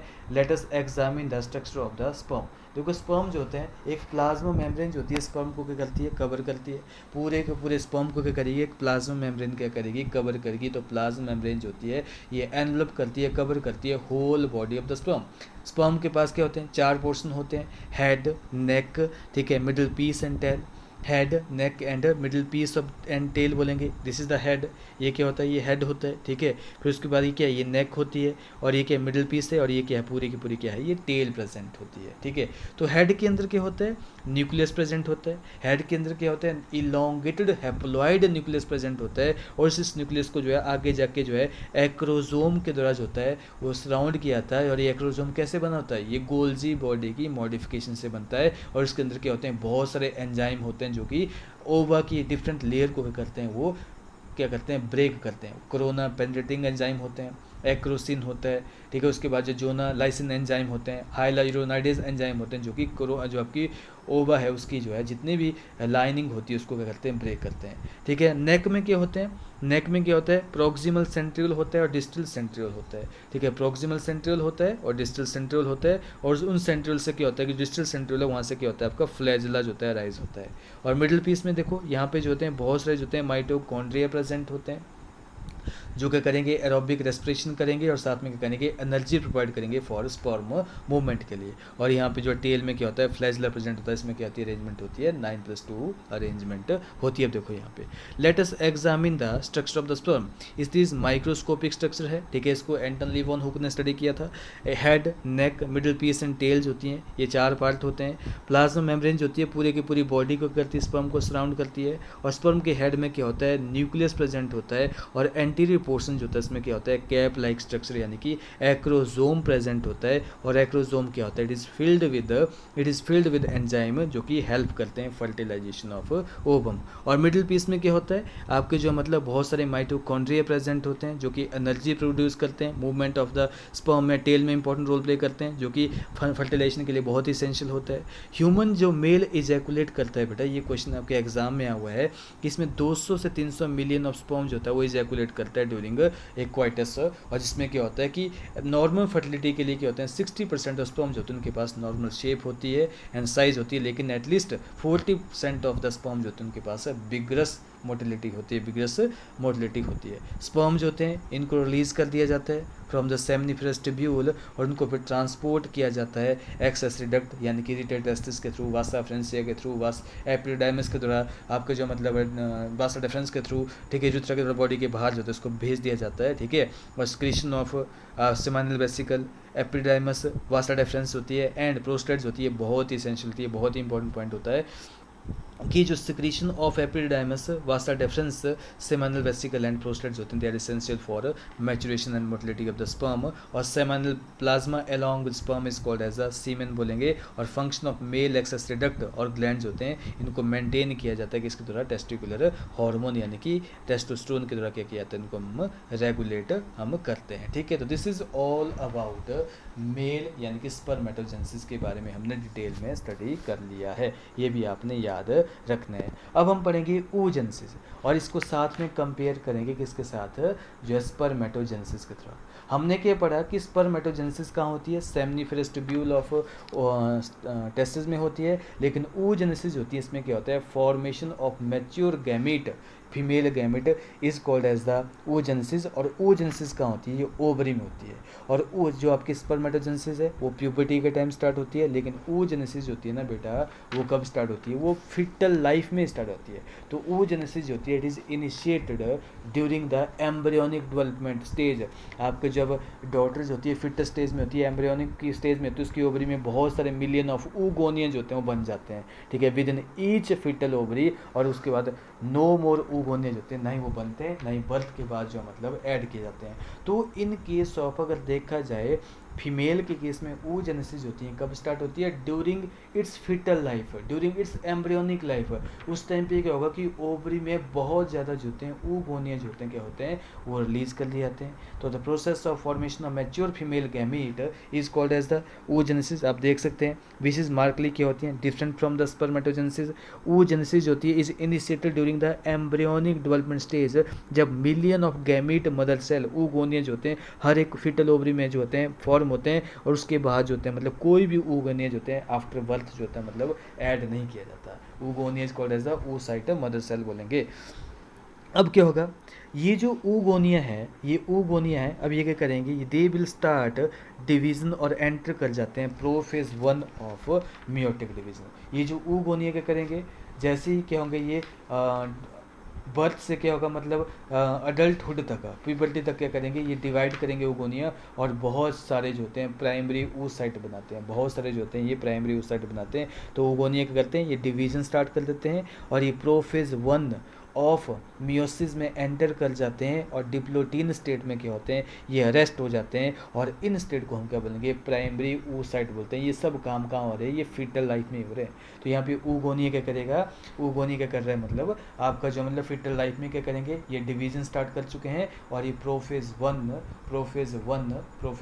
ऑफ मियोसिस जो होते हैं उसके जो मतलब डिप्लोटीन स्टेज में क्या होते हैं, अरेस्ट होते हैं। इनको हम क्या बोलते हैं, प्राइमरी oocyte बोलते हैं, ठीक है, प्राइमरी oocyte बोलते हैं। अब क्या होगा, ये प्राइमरी oocyte जो होते हैं दीज आर, अब इन प्राइमरी, जैसे मान लो कि ये प्राइमरी oocyte है, ठीक है। अब ये प्राइमरी oocyte जो होता है इसको कौन सराउंड करते हैं, इसको प्राइमरी oocyte को बहुत सारे जो होते हैं फॉलिक्यूल क्या करेंगे, सराउंड करना स्टार्ट कर देंगे, बहुत सारे फॉलिक्यूल क्या करेंगे, सराउंड करना स्टार्ट करेंगे इस प्राइमरी oocyte को।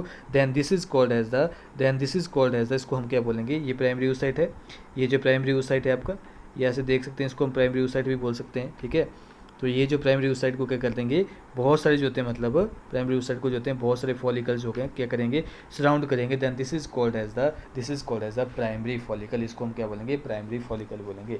तो प्राइमरी oocyte को बहुत सारे जो होते हैं लार्ज नंबर ऑफ फॉलिकल्स होते हैं सराउंड करते हैं, उसको हम क्या बोलते हैं, प्राइमरी फॉलिकल बोलेंगे। और large number of primary follicles होते हैं, ठीक है, जिनके अंदर प्राइमरी oocyte है वो बर्थ से लेके प्यूबर्टी तक क्या होते हैं, डीजनरेट होते हैं। केवल हर एक ओवरी में 60 to 80,000 ही प्राइमरी फॉलिकल जो है बचते हैं, जिनके अंदर क्या होता है, प्राइमरी oocyte प्रेजेंट होता है प्यूबर्टी तक, ठीक है। तो देयरफॉर प्यूबर्टी क्या होता है, 60 to 80,000 प्राइमरी फॉलिकल्स होते हैं, they are left in each ovary. और प्राइमरी फॉलिकल्स होते हैं दे आर सराउंडेड बाई, फिर क्या होगा, प्राइमरी फॉलिकल को और ज़्यादा फॉलिकल सेल के द्वारा क्या किया जाएगा, सराउंड किया जाएगा। ग्रैनुलोजर सेल के द्वारा क्या किया जाएगा, सराउंड किया जाएगा। तभी किस में चेंज होंगे, आपके ये जो आपके सेकेंडरी फॉलिकल में चेंज हो जाएंगे। जब आपके प्राइमरी फॉलिकल्स होंगे इनको ग्रैनुलोजर सेल के द्वारा जो होते हैं मतलब सराउंड किया जाएगा, उसको सेकेंडरी फॉलिकल में चेंज होंगे।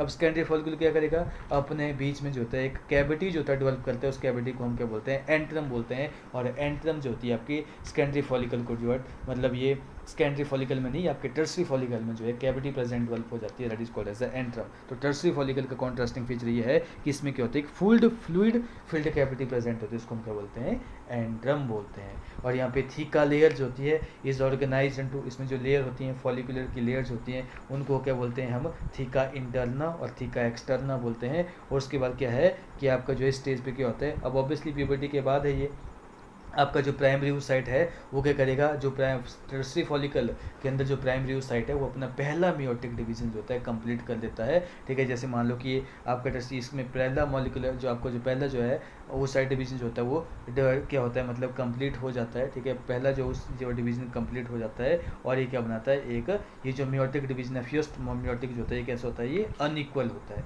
इसमें एक पोलर बॉडी बनती है और ये जो है प्राइमरी oocyte जो होता है वो चेंज होता है सेकेंडरी oocyte में, ठीक है। तो इट इज़ अनइक्वल डिवीजन होता है resulting in the formation of a large haploid secondary oocyte और ए फर्स्ट टाइनी पोलर बॉडी। और यहाँ पे क्या होता है, और सेकेंडरी oocytes होता है remain in the nutrients rich cytoplasm of the primary oocyte, ठीक है। ऑब्वियसली आपका जो मतलब ये किस लिए आपका अनइक्वल डिवीजन हुआ, ताकि ज़्यादा से ज़्यादा जो है मतलब साइटोप्लाज्म को हम जो है मतलब क्या बोलते हैं, कंजर्व कर सकें। देख सकते हो तुम लोग यहाँ पे ये प्राइमरी फॉलिकल है, ठीक है। और यहाँ पे जो है सेकेंडरी फॉलिकल में, टर्सरी फॉलिकल में क्या होगा, इसमें सेकेंडरी oocyte है, इसमें एंट्रम जैसी कैविटी बन चुकी है। फिर टर्सरी फॉलिकल जो होगा किसमें चेंज हो जाएगा, ये ग्राफियन फॉलिकल में चेंज हो जाएगा। और उस ग्राफियन फॉलिकल में क्या है, आपका सेकेंडरी oocyte है जो कि मियोटिक 2 स्टेज में, मियोसिस की 2 स्टेज में क्या होता है, वो क्या होता है, रेस्ट हो चुका है मेटाफेज के ऊपर। और इसकी मियोसिस 2 को कंप्लीट करने के लिए जो है स्पर्म का जो है स्टिमुलस देना बहुत जरूरी होता है। इसलिए क्या होता है कि मतलब तभी अपना सेकंड मियोटिक डिवीजन जो है कंप्लीट करेगा। तो यहाँ पे क्या होता है, does the first polar body, ठीक है, born out of first meiotic division जो होती है वो आगे वो भी डिवाइड कर सकती है, डिजनेट भी कर सकती है। तो at present we are not certain भाई इस पोलर बॉडी के क्या फंक्शन होते हैं, लेकिन मेन काम ये है कि आपका मियोटिक 1 हो चाहे 2 हो, ये अनइक्वल ही होते हैं। इसमें लार्ज जो मतलब सेल बनता है, स्पर्मेटोसाइट बनेगा, उसके बाद ओवम बनेगा, लेकिन जो पोलर बॉडी स्मॉल बनती है वो इसलिए बनती है क्योंकि आपका साइटोप्लाज्म को जो है मतलब कंजर्व करना होता है। टर्सरी फॉलिकल क्या करेगा, ये फर्दर चेंज हो जाएगा बेटा, ये किसमें, ग्राफियन फॉलिकल में। और ग्राफियन फॉलिकल क्या करेगा, सेकेंडरी oocyte जो होता है ये क्या करेगा, फिर ग्राफियन फॉलिकल के अंदर जो प्रेजेंट है ये अपने चारों ओर क्या करेगा, जोना पेलिसुडा मेम्ब्रेन बनाता है। और ग्राफियन फॉलिकल क्या करेगा, एकदम से रप्चर हो जाएगा और क्या करेगा, सेकेंडरी oocyte को क्या करेगा, रिलीज करेगा। और this release of secondary oocyte from Graafian follicle, इसी को हम क्या बोलते हैं, ओवुलेशन बोलते हैं। सेकेंडरी oocyte ने अभी अपना सेकेंड मियोटिक डिवीजन कंप्लीट नहीं किया है, उसको कंप्लीट करने के लिए फर्टिलाइजेशन की जरूरत होती है, उसको कंप्लीट करने के लिए स्पर्मेटोजोआ का स्टिमुलस बहुत जरूरी होता है। तो ये जो ओवुलेशन हो या मेंस्ट्रुएशन साइकिल में जो बोलते हैं ना कि हम ओवा अनफर्टिलाइज्ड ओवा जो रिलीज होता है, दैट इज नॉट ए ओवा, दैट इज सेकेंडरी स्पर्मेटोसाइट होता है, सेकेंडरी oocyte होता है जो कि अनफर्टिलाइज्ड होता है, ठीक है। तो ये चीज़ें इसमें बहुत सारे डिफरेंसेस आपके देखने को मिलते हैं। आपके स्पर्मेटोजेनेसिस होती है प्यूबर्टी के ऊपर स्टार्ट होती है, लेकिन oogenesis जो होती है फिटल लाइफ में स्टार्ट होती है। देख सकते हैं यहाँ पर oogonia जो होती है यहाँ बन जाते हैं। oogonia क्या होंगे, यहाँ पे जो मतलब बन जाएंगे, यहाँ पे oogonia देख लो, यहाँ पे जो होते हैं फिटल लाइफ में क्या होते हैं, प्राइमरी oocyte बन जा रहे हैं, ठीक है। और इनको प्राइमरी फॉलिकल क्या कर रहा है, सराउंड कर रहा है। फिर जैसे ही बर्थ हो जाती है ये प्राइमरी oocyte क्या करेगा, अपना पहला डिवीजन जो होता है ये ओवुलेशन से पहले कंप्लीट कर जाएगा और क्या करेगा, सेकेंडरी oocyte में चेंज हो जाएगा। और सेकेंडरी oocyte अपना सेकंड मियोटिक डिवीजन तभी करेगी जब स्पर्म की जो है मतलब इसको स्टिमुलस मिलेगा, तब that is change into ovum. तो आपका जो ओवुलेशन हो चाहे मेंस्ट्रुएशन साइकिल हो, उसमें जो क्या बोलते हैं, जो ओवर रिलीज होता है that is in the secondary oocyte formation, ठीक है, वो सेकेंडरी oocyte जो होता है, ठीक है। अगर हार्मोनल कंट्रोल देखा जाए ना बेटा आपके फीमेल में, तो वही ये काम है, गोनेडोट्रोपिन रिलीजिंग हार्मोन होता है जिसको हाइपोथैलेमस ट्रीट करता है, और ये क्या करेगा, anterior lobe of pituitary gland को क्या करेगा स्टिमुलेट करेगा टू रिलीज ल्यूटिलाइजिंग हार्मोन, और वही आपका फॉलिकल स्टिमुलेटिंग हार्मोन। और फॉलिकल स्टिमुलेटिंग हार्मोन क्या करेगा, ये ओवेरियन फॉलिकल के ऊपर क्या करेगा, आपके काम करेगा, उनकी ग्रोथ करवाएगा, और ये एग और oocyte की डेवलपमेंट इंक्रीज करेगा, और म्योसिस 1 को क्या करेगा, कंप्लीट करेगा, और क्या बनाएगा, सेकेंडरी oocyte बनाएगा प्यूबर्टी के बाद, ठीक है। और ये क्या करेगा, साथ में जो डेवलपिंग फॉलिकल जो हो रहे हैं, primary follicle, secondary follicle, tertiary follicle, graphene follicle, जिनके फॉलिकुलर सेल होते हैं वो एस्ट्रोजन के लेवल को भी इंक्रीज करते हैं। और ये LH जो है, ये LH क्या करेगा, उसका मेन काम क्या है, कॉर्पस ल्यूटियम को मेंटेन करता है, और कॉर्पस ल्यूटियम क्या करेगा, आपका जो मतलब प्रोजेस्टेरोन की सिक्रीशन करेगा, ठीक है। ये भी आपने याद रखना है, ये भी आपने याद रखना है। अब जो नेक्स्ट टॉपिक है आपका, that is called as the menstrual cycle. देखो मेंस्ट्रुअल साइकिल क्या होता है, इसकी कितनी फेजेस होती हैं, और इसके क्या सिग्निफिकेंस होते हैं, इसमें हार्मोन का बहुत ही इम्पॉर्टेंट रोल होता है, ठीक है। इसमें हार्मोन का जो मतलब बहुत ही इम्पॉर्टेंट रोल होता है। देखो रिप्रोडक्टिव साइकिल जो भी फीमेल प्राइमेट में होते हैं, चाहे मैंस हो, चाहे एप्स हो, चाहे मंकी हो, ठीक है, इनमें जो भी रिप्रोडक्टिव साइकिल हो रहे हैं उसको हम क्या बोलते हैं, मेंस्ट्रुअल साइकिल बोलते हैं। क्या बोलते हैं, मेंस्ट्रुअल साइकिल बोलते हैं। फर्स्ट मेंस्ट्रुअल साइकिल जो होता है प्यूबर्टी के ऊपर स्टार्ट होता है, that is called as the menarche. आपको पता है फर्स्ट मेंस्ट्रुअल साइकिल जो होता है वो प्यूबर्टी के ऊपर स्टार्ट होता है, that is called as the menarche. और ह्यूमन फीमेल में क्या होता है, मेंस्ट्रुएशन साइकिल जो होता है 28 और 29 डेज के बीच में क्या होता है, वो रिपीट होता है। 28 और 29 डेज के में क्या होता है, वो रिपीट होता है। और साइक्लिक ऑफ इवेंट जो एक मेंस्ट्रुएशन साइकिल से स्टार्ट होते हैं, एक मेंस्ट्रुअल फेज से स्टार्ट होते हैं, नेक्स्ट तक उसी को हम क्या बोलते हैं, मेंस्ट्रुएशन साइकिल बोलते हैं। और वो कितने होता है, वो 28 डे तक होता है, 28 डे तक होता है, ठीक है। मेंस्ट्रुएशन साइकिल में आपकी 4 फेज होती है, मेंस्ट्रुअल फेज होती है, फॉलिकुलर फेज होती है, ओवुलेटरी फेज होती है, और last one is called as a luteal phase और सिक्रेटरी फेज होती है। देखो यहाँ पे reproductive cycle in female primate that is monkey, apes and human being, जो उसको हम क्या बोलेंगे, मेंस्ट्रुएशन साइकिल बोलेंगे। और फर्स्ट मेंस्ट्रुएशन साइकिल जो होता है it begins at the puberty and it is called as the menarche, इसको हम क्या बोलेंगे, मिनार्के बोलेंगे। इन ह्यूमन फीमेल में क्या होता है, मेंस्ट्रुएशन साइकिल जो होता है वो average interval of 28 to 29 days में क्या होता है, रिपीट हो जाता है। और इसी को हम क्या बोलते हैं, ये साइक्लिक इवेंट है जो कि वन मेंस्ट्रुएशन से क्या होते हैं, स्टार्ट होते हैं, till the next one is called as the menstruation cycle. और हर एक मेंस्ट्रुएशन साइकिल में क्या होता है, आपका जो है एक ओवम जो होता है रिलीज होता है ड्यूरिंग द मिडल ऑफ, यानी कि 14th डे ऑफ साइकिल में क्या होता है, एक ओवम जो रिलीज होता है, ठीक है। ये आपने याद रखना है। आपके मेंस्ट्रुएशन साइकिल को हमने 4 भागों में डिवाइड कर रखा है, दैट इज कौन सी फेज है, number 1 is called as the menstrual phase बोलेंगे, second 1 is called as the follicular phase बोलेंगे, third 1 is called as the, उसको हम क्या बोलेंगे, ओवुलेटरी फेज बोलेंगे, and fourth 1 is called as the luteal phase और सिक्रेटरी फेज हम बोलेंगे। देखो ध्यान से सुनना बेटा यहाँ पे, ठीक है। 4 फेज आपकी डायग्राम में भी दे रखी है, ठीक है। तो 4 फेज में क्या है, सबसे पहले आती है मेंस्ट्रुअल फेज। ये जो फेज़ है ना बेटा, ये जो मेंस्ट्रुअल फेज़ है यहाँ पे दिखाई हुई है, मेंस्ट्रुअल फेज़ जो होती है यहाँ पे जो होती है, ये कितनी स्टेज तक होती है, ये जो है बिगिनिंग ऑफ साइकिल को रिप्रेजेंट करती है। और ये कितने दिन तक लास्ट करती है, ये 3 to 5 डे तक क्या करती है, लास्ट करती है, ठीक है। अब क्या होता है, जैसे क्या होता है कि मान लो कि फर्टिलाइजेशन नहीं होती है, मान लो फर्टिलाइजेशन नहीं होती है, ठीक है, तो क्या होगा, LH का जो लेवल होगा बेटा, जो LH का लेवल होगा वो क्या हो जाएगा, कम हो जाएगा। आप देख सकते हैं यहाँ पे LH का लेवल जो होगा, जो ब्लू कलर में रिप्रेजेंट किया, उसका लेवल क्या हो जाएगा, कम हो जाएगा। और जैसे ही LH का जो काम होता है वो जो है कॉर्पस ल्यूटियम को मेंटेन करना होता है, कॉर्पस ल्यूटियम को मेंटेन करना होता है। और कॉर्पस ल्यूटियम क्या स्क्रीट करता है, प्रोजेस्टेरोन स्क्रीट करता है। और प्रोजेस्टेरोन क्या करेगा, वो एंडोमेट्रियल लाइनिंग को मेंटेन करता है। और जैसे ही आपका LH लेवल जो होता है वो कम हो जाएगा, ऑब्वियसली आपका कॉर्पस ल्यूटियम भी क्या हो जाएगा, वो डीजेनरेट हो जाएगा, वो क्या बनाएगा, कॉर्पस एल्बिकन बनाएगा। और आपकी प्रोडक्शन ऑफ प्रोजेस्टेरोन लेवल जो होगा वो क्या होगा, उसका लेवल भी क्या हो गया, कम हो गया, प्रोजेस्टेरोन का लेवल भी कम हो गया, LH का लेवल भी कम है, एस्ट्रोजन का तो है ही कम, FSH का भी कम है। तो जिसकी वजह से क्या होता है कि अगर प्रोजेस्टेरोन का लेवल जो होगा अगर कम हो जाएगा तो आपका एंडोमेट्रियल जो लाइनिंग होती है वो क्या होती है, वो डीजनरेट हो जाती है और वो ब्लड की फॉर्म में जो होती है बॉडी के बाहर जो होती है एक्सपेल हो जाती है, और इसी को हम क्या बोलते हैं, मेंस्ट्रुअल फ्लो बोलते हैं। तो वही चीज़ है कि मेंस्ट्रुअल फेज में क्या होता है कि दिस फेज जो होता है ये मार्क करती है बिगिनिंग ऑफ द साइकिल। इसमें क्या होता है, ये 3 to 5 दिन तक होती है। इसको फर्स्ट डे ऑफ मेंस्ट्रुएशन जो होता है आपका साइकिल को मार्क करता है। इसमें क्या होगा कि आपका फर्टिलाइजेशन अगर नहीं हो पाई तो क्या होता है कि LH का जो लेवल होता है वो क्या होता है, रिड्यूस हो जाता है।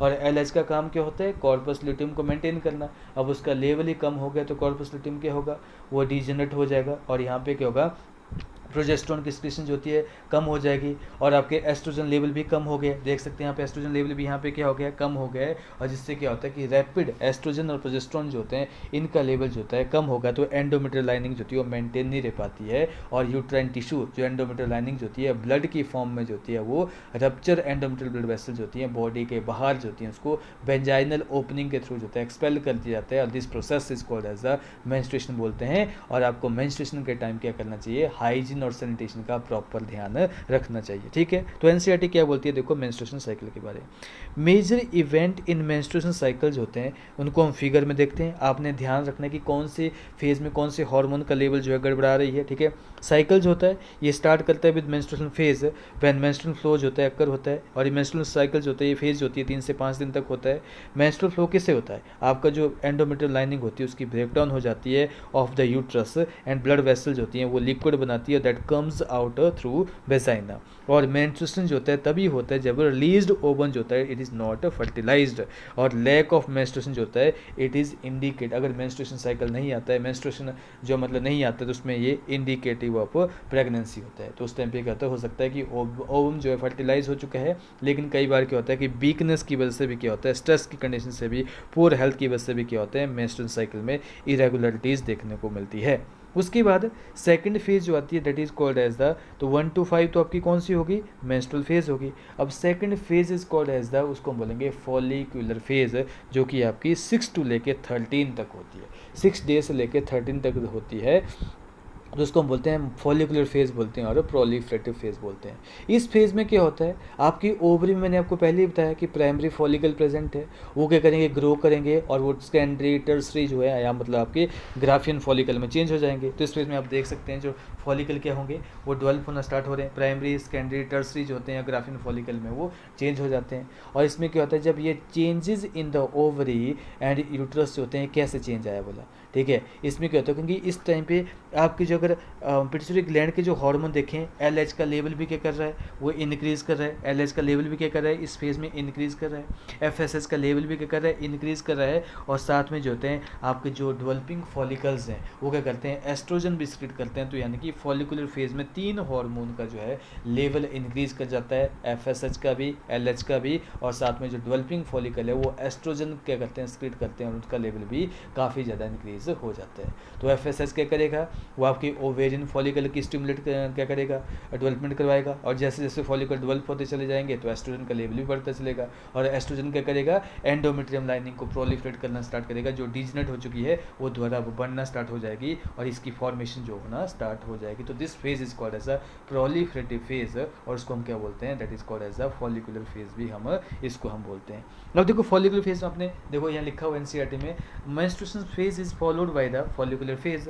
और इस फेज में क्या होता है, प्राइमरी फॉलिकल जो ओवरी में होते हैं वो ग्रो कर जाते हैं, और क्या बनते हैं, फुली मैच्योर ग्राफियन फॉलिकल में चेंज होते हैं, और एंडोमेट्रियल लाइनिंग जो होती है वो भी रीजनरेट और प्रोलिफरेट करना स्टार्ट कर जाती है, ठीक है। और दीज चेंजेस होते हैं ओवरी में और यूट्रस में कैसे इंड्यूस किए जाते हैं, by changes in the pituitary hormone, LH और FSH का लेवल भी इंक्रीज हो जाता है, और ओवेरियन हार्मोन में केवल और केवल आपका एस्ट्रोजन का लेवल जो होता है बढ़ जाता है, और सिक्रीशन ऑफ LH या FSH जो होते हैं ये ग्रेजुअली जो होता है आपका क्या होता है, मतलब इस टाइम पे इंक्रीज हो जाता है फॉलिकुलर फेज में, और जो फॉलिकुलर डेवलपमेंट हो रही है, और यहाँ पे जो एस्ट्रोजन भी होगा क्या करेंगे, आपके ग्रोइंग फॉलिकल स्प्लिट करेंगे, तो ओवेरियन हार्मोन जो होता है एस्ट्रोजन उसका लेवल भी इंक्रीज हो जाता है। लेकिन उसके बाद जो स्टेज आती है that is called as the ovulatory phase आती है। ये एक दिन के लिए होती है। ये ओवुलेटरी फेज होती है, क्या होती है, एक दिन के लिए होती है।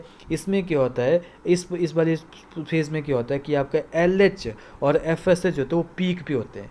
LH और FSH होते हैं पीक पे होते हैं। जब आपके यहाँ पे बोथ LH एंड FSH क्या करता है, वो पीक लेवल्स होते हैं वो अटेन कर जाते हैं मिडल ऑफ द साइकिल में 14 डे में। और साथ में आपको जो एस्ट्रोजन लेवल ना, आप नीचे देखोगे ओवेरियन हार्मोन वो भी काफ़ी ज़्यादा इंक्रीज हो जाता है। तो इसमें क्या होता है, जब रैपिड राइज होता है प्लाज्मा लेवल ऑफ LH, तो इसमें क्या होता है आपका LH सर्ज बोलते हैं। प्लाज्मा में LH लेवल क्या करेगा, वो काफ़ी ज़्यादा इंक्रीज हो जाता है। और जिससे क्या होगा कि ग्राफियन फॉलिकल क्या करेगा, ग्राफियन फॉलिकल क्या करेगा, वो क्या करेगा आपका जो मतलब रप्चर हो जाएगा और वो ओवम को या सेकेंडरी उस साइड को क्या करेगा, वो रिलीज करता है। और this phase is called as the उसको हम क्या बोलेंगे, ओवुलेशन हम बोलेंगे। उसको हम क्या बोलेंगे, ओवुलेशन हम बोलेंगे। तो यहाँ पे देख सकते हैं यहाँ पे। तो अब क्या होगा, जब LH होता है middle of the cell cycle में क्या होता है, middle of the menstrual cycle में क्या होता है, उसमें सर्ज आ जाता है। जिससे क्या होता है, ग्राफियन फॉलिकल जो होता है वो क्या करता है, वो रिलीज कर देता है ओवम को। और ओवुलेशन, इसी को हम क्या बोलते हैं, ओवुलेटरी फेज बोलते हैं। और इस ओवुलेटरी फेज के बाद जो है 15 to 28 देख जो भी साइट आएगी उसको हम क्या बोलेंगे, उसको हम ल्यूटियल फेज बोलेंगे। क्या बोलेंगे, ल्यूटियल फेज बोलते हैं। इस ल्यूटियल फेज में क्या होता है, आपका ग्राफियन फॉलिकल ने ऑब्वियसली ओवुलेटरी फेज में क्या कर दिया है, आपका जो मतलब क्या बोलते हैं, ओवम को रिलीज कर दिया है। अब जो ग्राफियन फॉलिकल जो होता है वो किस में चेंज हो गया, वो कॉर्पस ल्यूटियम, यानी कि ल्यूटियम का मतलब होता है येलो कलर बॉडी। तो ये जो होता है, ये इस टाइम में क्या होता है कि LH क्या करेगा, वो कॉर्पस ल्यूटियम को मेंटेन करेगा, ठीक है। और कॉर्पस ल्यूटियम क्या करेगा, प्रोजेस्टेरोन सीक्रेट करेगा। प्रोजेस्टेरोन का मेन काम क्या है, एंडोमेट्रियम लाइनिंग की जितनी हो सके वो क्या करे, फर्टिलाइजेशन के लिए, इम्प्लांटेशन के लिए जो है उसकी डेवलपमेंट करवाए, उसकी प्रोलिफरेशन करवाए, उसकी मतलब मैक्सिमम मेंटेनेंस करे, थिकनिंग जो काफ़ी ज़्यादा करता है आपका प्रोजेस्टेरोन। और सच एंडोमेट्रियम जो होता है, क्यों, क्योंकि आपकी इम्प्लांटेशन इसी पे होनी है, आपकी डेवलपमेंट ऑफ बेबी जो होती है इसी एंडोमेट्रियम में होनी है, ताकि जो यूट्राइन ग्लैंड होता है बहुत ज़्यादा जो होते हैं बॉटरी फ्लूइड जो होता है ल्यूटियल फेज में बनाता है, ठीक है। तो ये ल्यूटियल फेज थी। अब क्या होगा, ल्यूटियल फेज में आप देख सकते हैं यहाँ पे क्या हुआ कि कॉर्पस ल्यूटियम, ग्राफियन फॉलिकल किस में चेंज होगा, कॉर्पस ल्यूटियम में चेंज होगा। और कॉर्पस ल्यूटियम क्या करेगा, large amount of progesterone secret करेगा, जो कि जरूरी है किसके लिए, maintenance of the endometrium lining के लिए। और सच एन एंडोमेट्रियम जो होता है इज नेसेसरी किसके लिए, implantation of fertilise ovum and other event of pregnancy को सपोर्ट करने के लिए बहुत इंपॉर्टेंट रोल भी करता है। और ड्यूरिंग प्रेगनेंसी ऑल इवेंट, अब क्या होता है, अब ऑब्वियसली अगर फर्टिलाइज हो गया ओवम, ठीक है, तो क्या होगा, मेंस्ट्रुएशन साइकिल जो स्टॉप हो जाएगा और कोई मेंस्ट्रुएशन नहीं होगा। लेकिन इन द अब्सेंस, अगर मान लो कि फर्टिलाइजेशन नहीं होती है, तो क्या होगा, LH का लेवल कम हो गया है। LH क्या करता है, कॉर्पस ल्यूटियम भी क्या करेगा, डिजेनरेट कर जाएगा। और प्रोजेस्टेरोन का लेवल भी क्या हो जाएगा, वो जो है कम हो जाएगा, जिसकी वजह से क्या होता है, एंडोमेट्रियम जो होता है पूरा का पूरा क्या हो जाता है, वो डिसइंटीग्रेट होता है और वो ब्लड की फॉर्म में जो होता है बॉडी के बाहर जो होता है अनफर्टिलाइज एग जो होता है बाहर आ जाता है, यानी कि एग जो होता है सेकेंडरी ऊसर की फॉर्म में बॉडी के बाहर आ जाता है, ठीक है। देखो इन ह्यूमन बीइंग में जो होता है मेंस्ट्रुएशन साइकिल जो होता है कब तक चलता है, ह्यूमन बीइंग में मेंस्ट्रुएशन साइकिल जो होता है 50 ईयर ऑफ एज तक चलता है फीमेल में। और उसको लास्ट मेंस्ट्रुएशन साइकिल बोलते हैं, उसको हम बोलते हैं मेनोपॉज बोलते हैं। तो साइक्लिक मेंस्ट्रुएशन साइकिल जो होता है एक इंडिकेटर होता है नॉर्मल रिप्रोडक्टिव फेज का, ठीक है, जो कि मीनार के जो कि फर्स्ट मेंस्ट्रुएशन साइकिल है से मेनोपॉज तक क्या करता है, वो एक्सटेंड करता है। ये भी आपने याद रखना है, ये भी आपने याद रखना है, ठीक है। उसके बाद एक और साइकिल होता है बेटा जो कि आपके नॉन प्राइमेट में होता है, कि मैमल अदर देन प्राइमेट्स होते हैं उनमें मेंस्ट्रुएशन साइकिल नहीं होता है। उनमें क्या होता है, एक सेक्सुअल साइकिल होता है, उसको हम क्या बोलते हैं, ईस्ट्रस साइकिल बोलते हैं। उसमें 4 स्टेज होती हैं, आपके सिलेबस में नहीं, लेकिन आप उसमें 4 स्टेज का नाम एडिशन कर सकते हैं। एनिस्ट्रस, इसमें कोई सेक्सुअल साइकिल नहीं होगा, कोई सेक्सुअल फेज नहीं होगा, ये रेस्टिंग फेज होती है। फिर प्रोस्ट्रस, इसमें क्या होता है, बहुत सारे फॉलिकल डेवलप होते हैं। फिर ईस्ट्रस, यहाँ पे क्या होता है, ग्राफियन फॉलिकल क्या करेगा, ओवर रिलीज करेगा। और मेटास्ट्रस, इसमें क्या होता है, इसको हीट पीरियड भी बोलते हैं, जहाँ पे क्या होता है फीमेल जो होती है काफ़ी एक्टिव होती है और वो फर्टिलाइजेशन यहाँ पे होती है। तो बोलने का मतलब क्या है कि नॉन प्राइमेट में क्या होता है कि हीटिंग और नॉन हीटिंग पीरियड होता है। जब हीटिंग पीरियड होता है तो उसी टाइम पे क्या होती है, फीमेल जो होती है कंसीव करती है और उसी टाइम वो फर्टिलाइजेशन पॉसिबल होती है, ठीक है। तो ये जो साइकिल होता है उसको हम क्या बोलते हैं, ईस्ट्रस साइकिल बोलते हैं। और इसमें कोई बॉडी के बाद ब्लड का फ्लो नहीं होता है, जैसे मेंस्ट्रुएशन साइकिल के केस में होता है। तो this is all about the menstruation cycle. इसके बाद हम क्या करेंगे, एग की डायग्राम, ये एग की डायग्राम क्या करेंगे, डिटेल में स्टडी करेंगे। और उसके बाद हम क्या करेंगे, फर्टिलाइजेशन इम्प्लांटेशन के बारे में स्टडी करेंगे। और आपके जो मतलब कैसा जो एक जो ब्लास्टुला बनेगा, कैसा जो मतलब गेस्टुला बनता है, उनके बारे में डिटेल में हम स्टडी करेंगे। ये भी आपने याद रखना है, ठीक है। तो यहाँ पे फर्टिलाइजेशन एंड इम्प्लांटेशन। अब देखो क्या होता है कि फर्टिलाइजेशन और इम्प्लांटेशन से पहले आपको ओवम की डायग्राम जो होती है डिटेल में आनी चाहिए, ठीक है। तो ओवम की डायग्राम कैसे होती है बेटा, यहाँ पे जो होती है this is called as the ovum, ठीक है। आपका ये ओवम होता है, ठीक है। इसकी जो लेयर होती है उसको हम क्या बोलते हैं, जोना पेलिसुडा बोलते हैं। जो इसकी बाहर वाली जो लेयर होगी इसको हम क्या बोलेंगे, जोना पेलिसुडा बोलेंगे। और इसको कौन स्क्रीट करता है, इस जोना पेलिसुडा को जो है मतलब आपका सेकेंडरी oocyte जो होता है वो स्क्रीट करता है।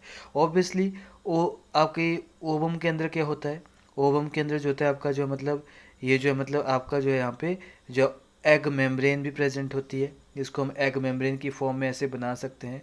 इसमें जो होती है एग मेम्ब्रेन या जो मतलब यहाँ प्रेजेंट होती है।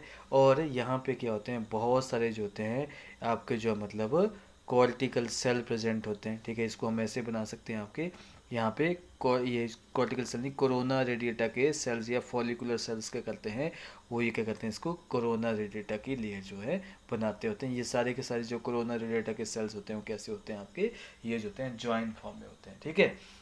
और इसके अंदर क्या होता है, न्यूक्लियस प्रेजेंट होता है, ठीक है। और आपके इसके क्या बोलते हैं आपके ऊ प्लाज्म में क्या होते हैं, यहाँ पे जो मतलब छोटे छोटे जो होते हैं कॉर्टिकल ग्रैन्यूल प्रेजेंट होते हैं। यहाँ पे कॉर्टिकल ग्रैन्यूल्स होते हैं प्रेजेंट होते हैं, ये आप लिख सकते हैं कि यहाँ पे कॉर्टिकल ग्रैन्यूल्स होते हैं वो प्रेजेंट होते हैं यहाँ पे इसके कॉर्टेक्स में, ठीक है। तो ये क्या है, देखो सबसे बाहर वाली लेयर को हम क्या बोलते हैं, कोरोना रेडिएटा बोलते हैं, कोरोना रेडिएटा बोलते हैं। ये क्या है, ये फॉलिकुलर सेल है। और ये फॉलिकुलर सेल्स होते हैं आपस में जो होते हैं ये हाइला यूरोनिक एसिड से क्या होते हैं, ये जुड़े होते हैं। और उस फॉलिकुलर सेल की जो इनर लेयर होती है उसको हम क्या बोलते हैं, कोरोना रेडिएटा बोलते हैं। उसके बाद कौन सी लेयर होती है, जोना पेलिसुडा लेयर होती है, that is called as a zona pellucida. और उसके बाद क्या होती है कि एग मेम्ब्रेन होती है, उसको हम प्लाज्मा मेम्ब्रेन भी बोलते हैं, जो कि प्लाज्मा मेम्ब्रेन जो होती है एग की होती है।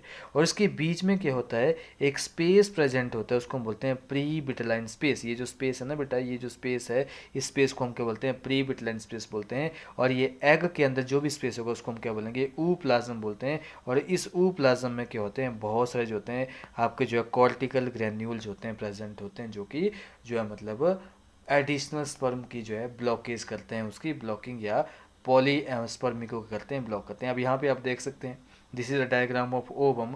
ओवम में क्या होता है, सबसे बाहर वाली लेयर होती है उसको हम क्या बोलते हैं, कोरोना रेडिएटा बोलते हैं। ये जो सेल्स हैं इनको हम क्या बोलते हैं, कोरोना रेडिएटा बोलेंगे। इसके अंदर वाली जो लेयर होगी उसको हम क्या बोलेंगे, जोना पेलिसुडा बोलेंगे। और जो एग की क्या होगी यहाँ पे मेम्ब्रेन होगी, उसके बीच में जो स्पेस होगा उसको हम क्या बोलेंगे, बिटेलाइन मेम्ब्रेन हम बोलते हैं। क्या बोलते हैं, बिटेलाइन मेम्ब्रेन हम इनको जो है बोलते हैं, ठीक है। और यहाँ पे इसके साइटोप्लाज्म में क्या होगा, इसके बाहर वाले पोजीशन में क्या होते हैं, बहुत सारे कॉर्टिकल ग्रैन्यूल्स होते हैं वो प्रेजेंट होते हैं आपके ओवम के अंदर में, ठीक है। अब देखो फर्टिलाइजेशन एंड इम्प्लांटेशन क्या होती है। देखो जब कॉपुलेशन होती है ना बेटा, तो सीमेन जो होता है that is released by the penis into vagina. Obviously gamete formation हमने डिटेल में स्टडी कर ली है। अब क्या होगा, गैमीट का ट्रांसफर होगा। अब क्या करेगा, मेल क्या करेगा, by the process of insemination female के जेनिटल ट्रैक्ट में क्या करेगा, स्पर्मेटोजोआ को क्या करेगा, वो मतलब जो ट्रांसमिट करेगा, स्पर्मेटोजोआ को क्या करेगा, वो ट्रांसमिट करेगा। ये भी आपने रखना, स्पर्मेटोजोआ को क्या करेगा, ट्रांसमिट वो करेगा। अब ये स्पर्म जो होते हैं ये क्या करेंगे, ये रैपिडली क्या करेंगे, स्विम करेंगे। ये स्पर्म क्या करेंगे, रैपिडली स्विम करेंगे। और ये सर्विक्स से होके हुए, ठीक है, ये यूट्रस से होते हुए कहाँ पहुँचेंगे, एम्फुला में पहुँचेंगे ऑफ ओविडक्ट, ठीक है। ये एम्फुला ऑफ ओविडक्ट या फेलोपियन ट्यूब में पहुंचेंगे बोला। और वहाँ पे ovum release by the ovary, वो भी आपके एम्फुला में ही साइमल्टेनियसली होता है, वो ट्रांसपोर्ट होता है, ठीक है। और वहाँ आपके एम्फुलरी रीजन में ही क्या होती है, फर्टिलाइजेशन जो होती है आपकी एम्फुलरी रीजन में ही आपकी क्या होती है, फर्टिलाइजेशन होती है। फर्टिलाइजेशन तभी हो सकती है बेटा जब आपके ओवम एंड स्पर्मेटोजोआ जो होते हैं ये साइमल्टेनियसली क्या होते हैं, एम्फुला में पहुंचते हैं। इसलिए हम क्या बोलते हैं कि ऑल जो है मतलब कॉपुलेशन जो होती है not lead to the fertilisation. उसके लिए क्या कंसेप्ट है कि आपके जो है ओवम एंड स्पर्म जो होते हैं सेम टाइम पे ही एम्फुला में पहुंचने चाहिए। देखो यहाँ पे during copulation semen is released by the penis into the vagina, this is called as the insemination बोलते हैं उसको हम। और मोटाइल स्पर्म जो होते हैं ये स्विम करते हैं rapidly, pass through the cervix से पास करेंगे, ये फेलो यूट्रस से एंटर कर जाएंगे और फाइनली कहाँ हम पहुँचेंगे, एम्फोली रीजन ऑफ फेलोपियन ट्यूब में पहुँचेंगे। और सेम टाइम पे ओवा जो होते हैं it is also release by the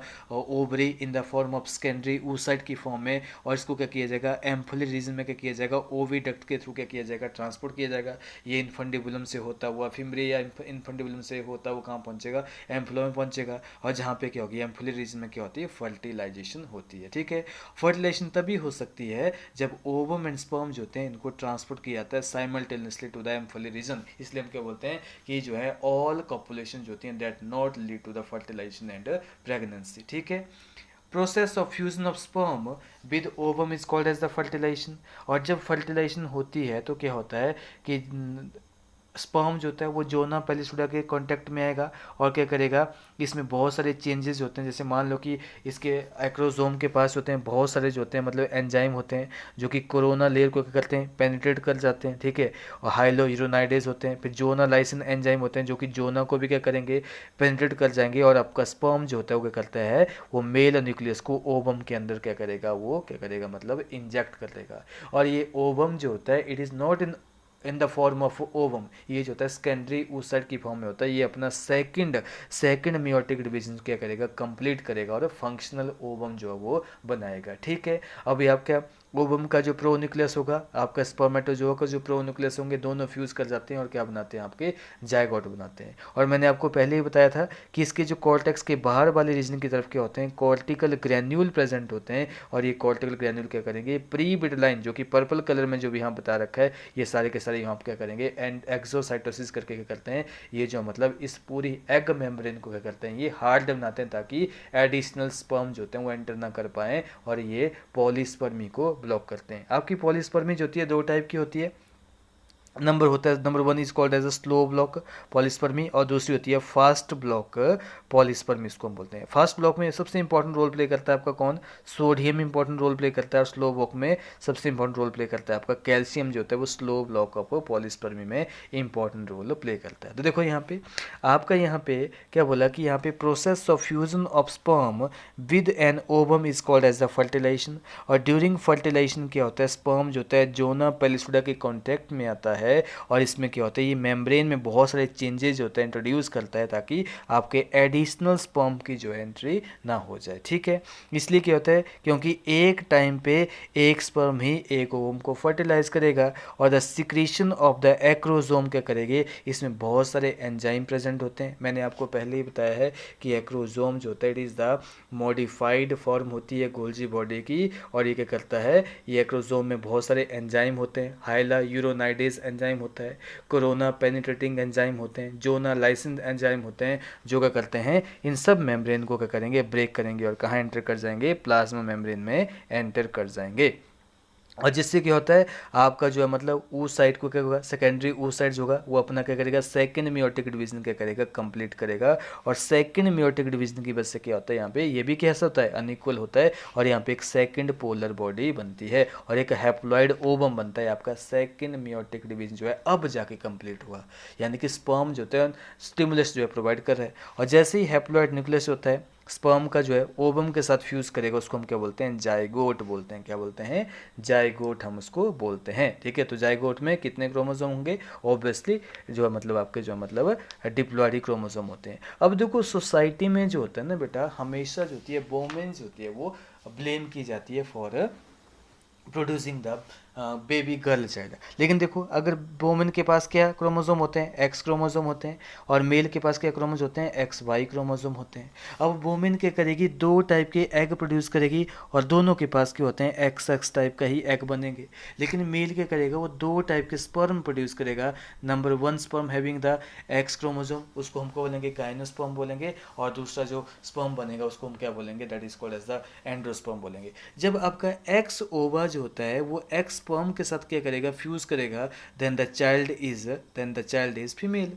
जब आपका एक्स जो होता है वो वाई के साथ फ्यूज़ करेगा, देन चाइल्ड इज़ मेल होता है। सेम जैसे क्या होता है कि यहाँ पे एक्स जो होती है फीमेल में डेवलप हो जाती है, और एक्स जो होती है आपको एक्स वाई जो होता है वो मेल में डेवलप हो जाता है। तो यहाँ पे क्या होता है, क्योंकि मेल जो है ना, दो डिफरेंट, फीमेल तो दोनों केस में एक्स ही प्रोड्यूस कर रही है, वो चाहे कुछ भी हो तो एक्स ही प्रोड्यूस करेगी, लेकिन मेल जो होता है वो एक्स प्रोड्यूस कर रहा है, बाई प्रोड्यूस कर रहा है, तो male is responsible for producing the baby girl child. ठीक है, तो हमेशा जो होती हैं वोमेन ही क्या की जाती हैं, उनको ब्लेम किया जाता है, जो कि एक बहुत ही मिसकंसेप्शन और मिसबिलीफ है। ठीक है, तो यहाँ पे देख सकते हैं आप कि one has to remember that कि सेक्स ऑफ द बेबी जो होता है has been decided at its stage itself.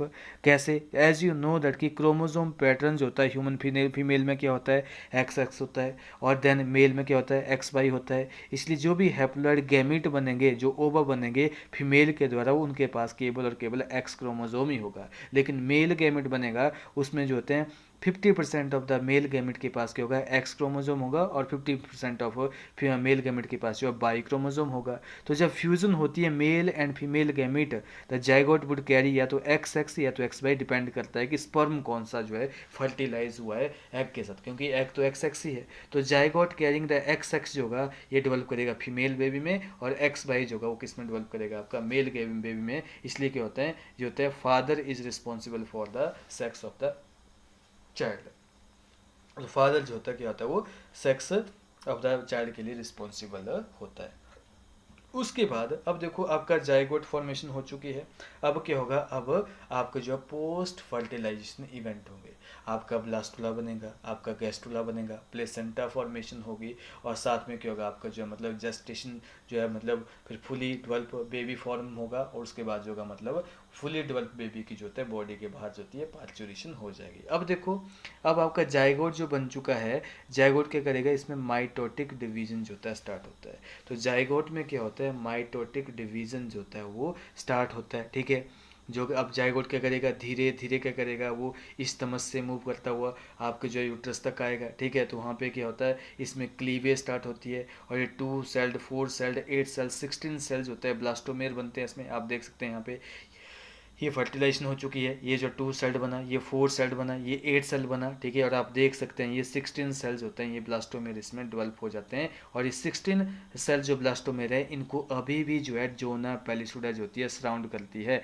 इनको अभी भी जो होती है जोना पेलिसुडा जो होती है सराउंड करती है। क्यों, क्योंकि जोना पेलिसुडा इसलिए सराउंड करती है बेटा, क्योंकि आपकी जोना पेलिसुडा जो होती हैं, क्योंकि इसके जो ब्लास्टोमेर होते हैं ये काफ़ी ज़्यादा फैगोसिटिक होते हैं, काफ़ी ज़्यादा अटैकिंग सेल होते हैं। जहाँ पे भी अटैक करेंगे या वहाँ पे ये क्या करेंगे, अटैच कर जाते हैं। तो आपकी जो इम्प्लांटेशन हो वो कहाँ होनी चाहिए, आपकी जो है यूट्रस में ही होनी चाहिए। तो ये कुछ अनवांटेड जगह पे इम्प्लांट ना कर पाए, इसलिए क्या होते हैं, ब्लास्टोमेर को करते हैं जोना पेलिसुडा जो होती है मतलब सराउंड करती है। तो 2 celled 4 celled 8 celled 16 celled daughter cell बनते हैं, ब्लास्टोमेर बनते हैं। और एम्ब्रियो विद 8 to 16 सेल को हम क्या बोलते हैं, मोरुला बोलते हैं। बहुत ही इंपॉर्टेंट है कि embryo of 8 to 16 cell 8 to 16 blastomere को हम क्या बोलते हैं, मोरुला बोलते हैं। और मोरुला क्या करेगा, फिर वो डिवाइड करेगा किसके अंदर, ब्लास्टोमेर्स में, ब्लास्टुला में 16 से 32 32 से 64 क्या करेगा, सेल बनाएगा, ब्लास्टुला बनाएगा। और इस ब्लास्टुला में क्या होते हैं, ये जो सेल्स होते हैं वो 2 लेयर में अरेंज होते हैं। ब्लास्टोसेल में क्या होते हैं, सेल्स होते हैं 2 लेयर में जो होते हैं अरेंज होते हैं। Outermost layer is called as the trophoblast, जो कि नरिशमेंट न्यूट्रिशन में इंपॉर्टेंट रोल प्ले करते हैं। और inner cell is called as the inner cell mass, जो कि आपका मेन काम करते हैं, एम्ब्रियो डेवलपमेंट का काम करते हैं। जैसे अगर बनाए ना बेटा इसको, यहाँ पे जो आउटर मोस्ट सेल्स होते हैं उनको हम क्या बोलते हैं, ट्रोपोब्लास्ट सेल्स बोलते हैं। क्या बोलते हैं, ट्रोपोब्लास्ट सेल बोलते हैं। और इनका मेन काम क्या होता है, ये जो आउटर मोस्ट सेल्स होते हैं, आउटर लेयर्स होते हैं, उसको हम बोलते हैं ट्रोपोब्लास्ट बोलते हैं। और जो इनर सेल्स होते हैं, जो आपके इनर सेल होते हैं, इनको हम क्या बोलते हैं, ये लार्ज साइज के होते हैं, इनको हम बोलते हैं इनर सेल मास बोलते हैं। तो आपके जो आउटर मोस्ट जो सेल्स होते हैं ट्रोपोब्लास्ट लेयर क्या करेंगे, ये आपका जो प्लेसेंटा बनाएंगे, ये आपका कोरियन बनाएंगे, ये आपका जो मतलब एमनियन बनाएंगे, और नरिशमेंट जो है एम्ब्रियो को प्रोवाइड करेंगे, लेकिन एम्ब्रियो नहीं बनाएंगे। लेकिन जो इनर सेल मास होते हैं, ये इनर सेल मास क्या करते हैं, ये आपका एक्टोडर्म बनाएंगे, मीजोडर्म बनाएंगे, एंडोडर्म बनाएंगे, और ये एम्ब्रियो फॉर्मेशन में इंपॉर्टेंट रोल प्ले करते हैं। तो अब देखो यहाँ पे क्या लिखा है, माइटोटिक डिवीजन जो होता है ये स्टार्ट होता है जाइगोट, जैसे वो मूव करना स्टार्ट करता है स्टमक से ओविडक्ट से यूट्रस की तरफ। यहाँ पे 2 सेल, 4 सेल, 8 सेल, 16 सेल या जो होते हैं ब्लास्टोमेर बनते हैं। तो एम्ब्रियो विद 8 to 16 सेल्स होता है, that is called as the morula बोलते हैं। और मोरुला जो क्या करेगा वो दोबारा डिवाइड करेगा और ये क्या बनाएगा, ये ब्लास्टुला में चेंज हो जाएगा और ये क्या करेगा, ये यूट्रस की तरफ मूव करेगा। और ब्लास्टुला में क्या होते हैं, इसमें ब्लास्टोमेयर्स होते हैं, वो 2 टाइप के होते हैं, लार्ज और स्मॉल। ब्लास्टोमेयर्स इन ब्लास्टोसिस्ट जो होते हैं ये 2 लेयर में अरेंज होते हैं। Outer layer is called as the trophoblast and inner group of cell is called as the inner groups of the cell is called as the inner cell mass बोलते हैं। Trophoblast layer क्या करेगी, ये जो है आपकी जो है एंडोमेट्रियम जो होती है यूट्रस में उसमें इंटीग्रेट कर जाती है और ये क्या बनाती है, प्लेसेंटा बनाती है, कोरियन बनाती है, एमनियन बनाती है, प्लेसेंटा बनाती है। लेकिन जो इनर सेल मास होते हैं वो डिफ्रेंशिएट हो जाते हैं किसके अंदर, एम्ब्रियो में। और जैसे ही आपके यूट्राइन बॉल में क्या होता है, यूट्राइन सेल में ये आपका जो है मतलब ब्लास्टुला अटैच होता है, ये क्या करेगा, जैसे ही उसके साथ अटैच वो पूरा का पूरा ग्लैंडुलर टिश्यू उसको सराउंड कर देगा और जिससे क्या होता है कि आपका ब्लास्टुला जो होता है वो फिर क्या होगा, ये अटैच हो जाता है। तो attachment of the blastula to the endometrial lining of the uterus is called as the implantation. और इम्प्लांटेशन कब होती है, आपकी फर्टिलाइजेशन के 7 दिन बाद होती है। और implantation that lead to the pregnancy, आपने याद रखना implantation is called as the, उसके बाद क्या होती है, प्रेगनेंसी होती है। ठीक है, अब देखो यहाँ पे बोलने का मतलब क्या है कि प्रेगनेंसी एंड एम्ब्रियोनिक डेवलपमेंट क्या होती है।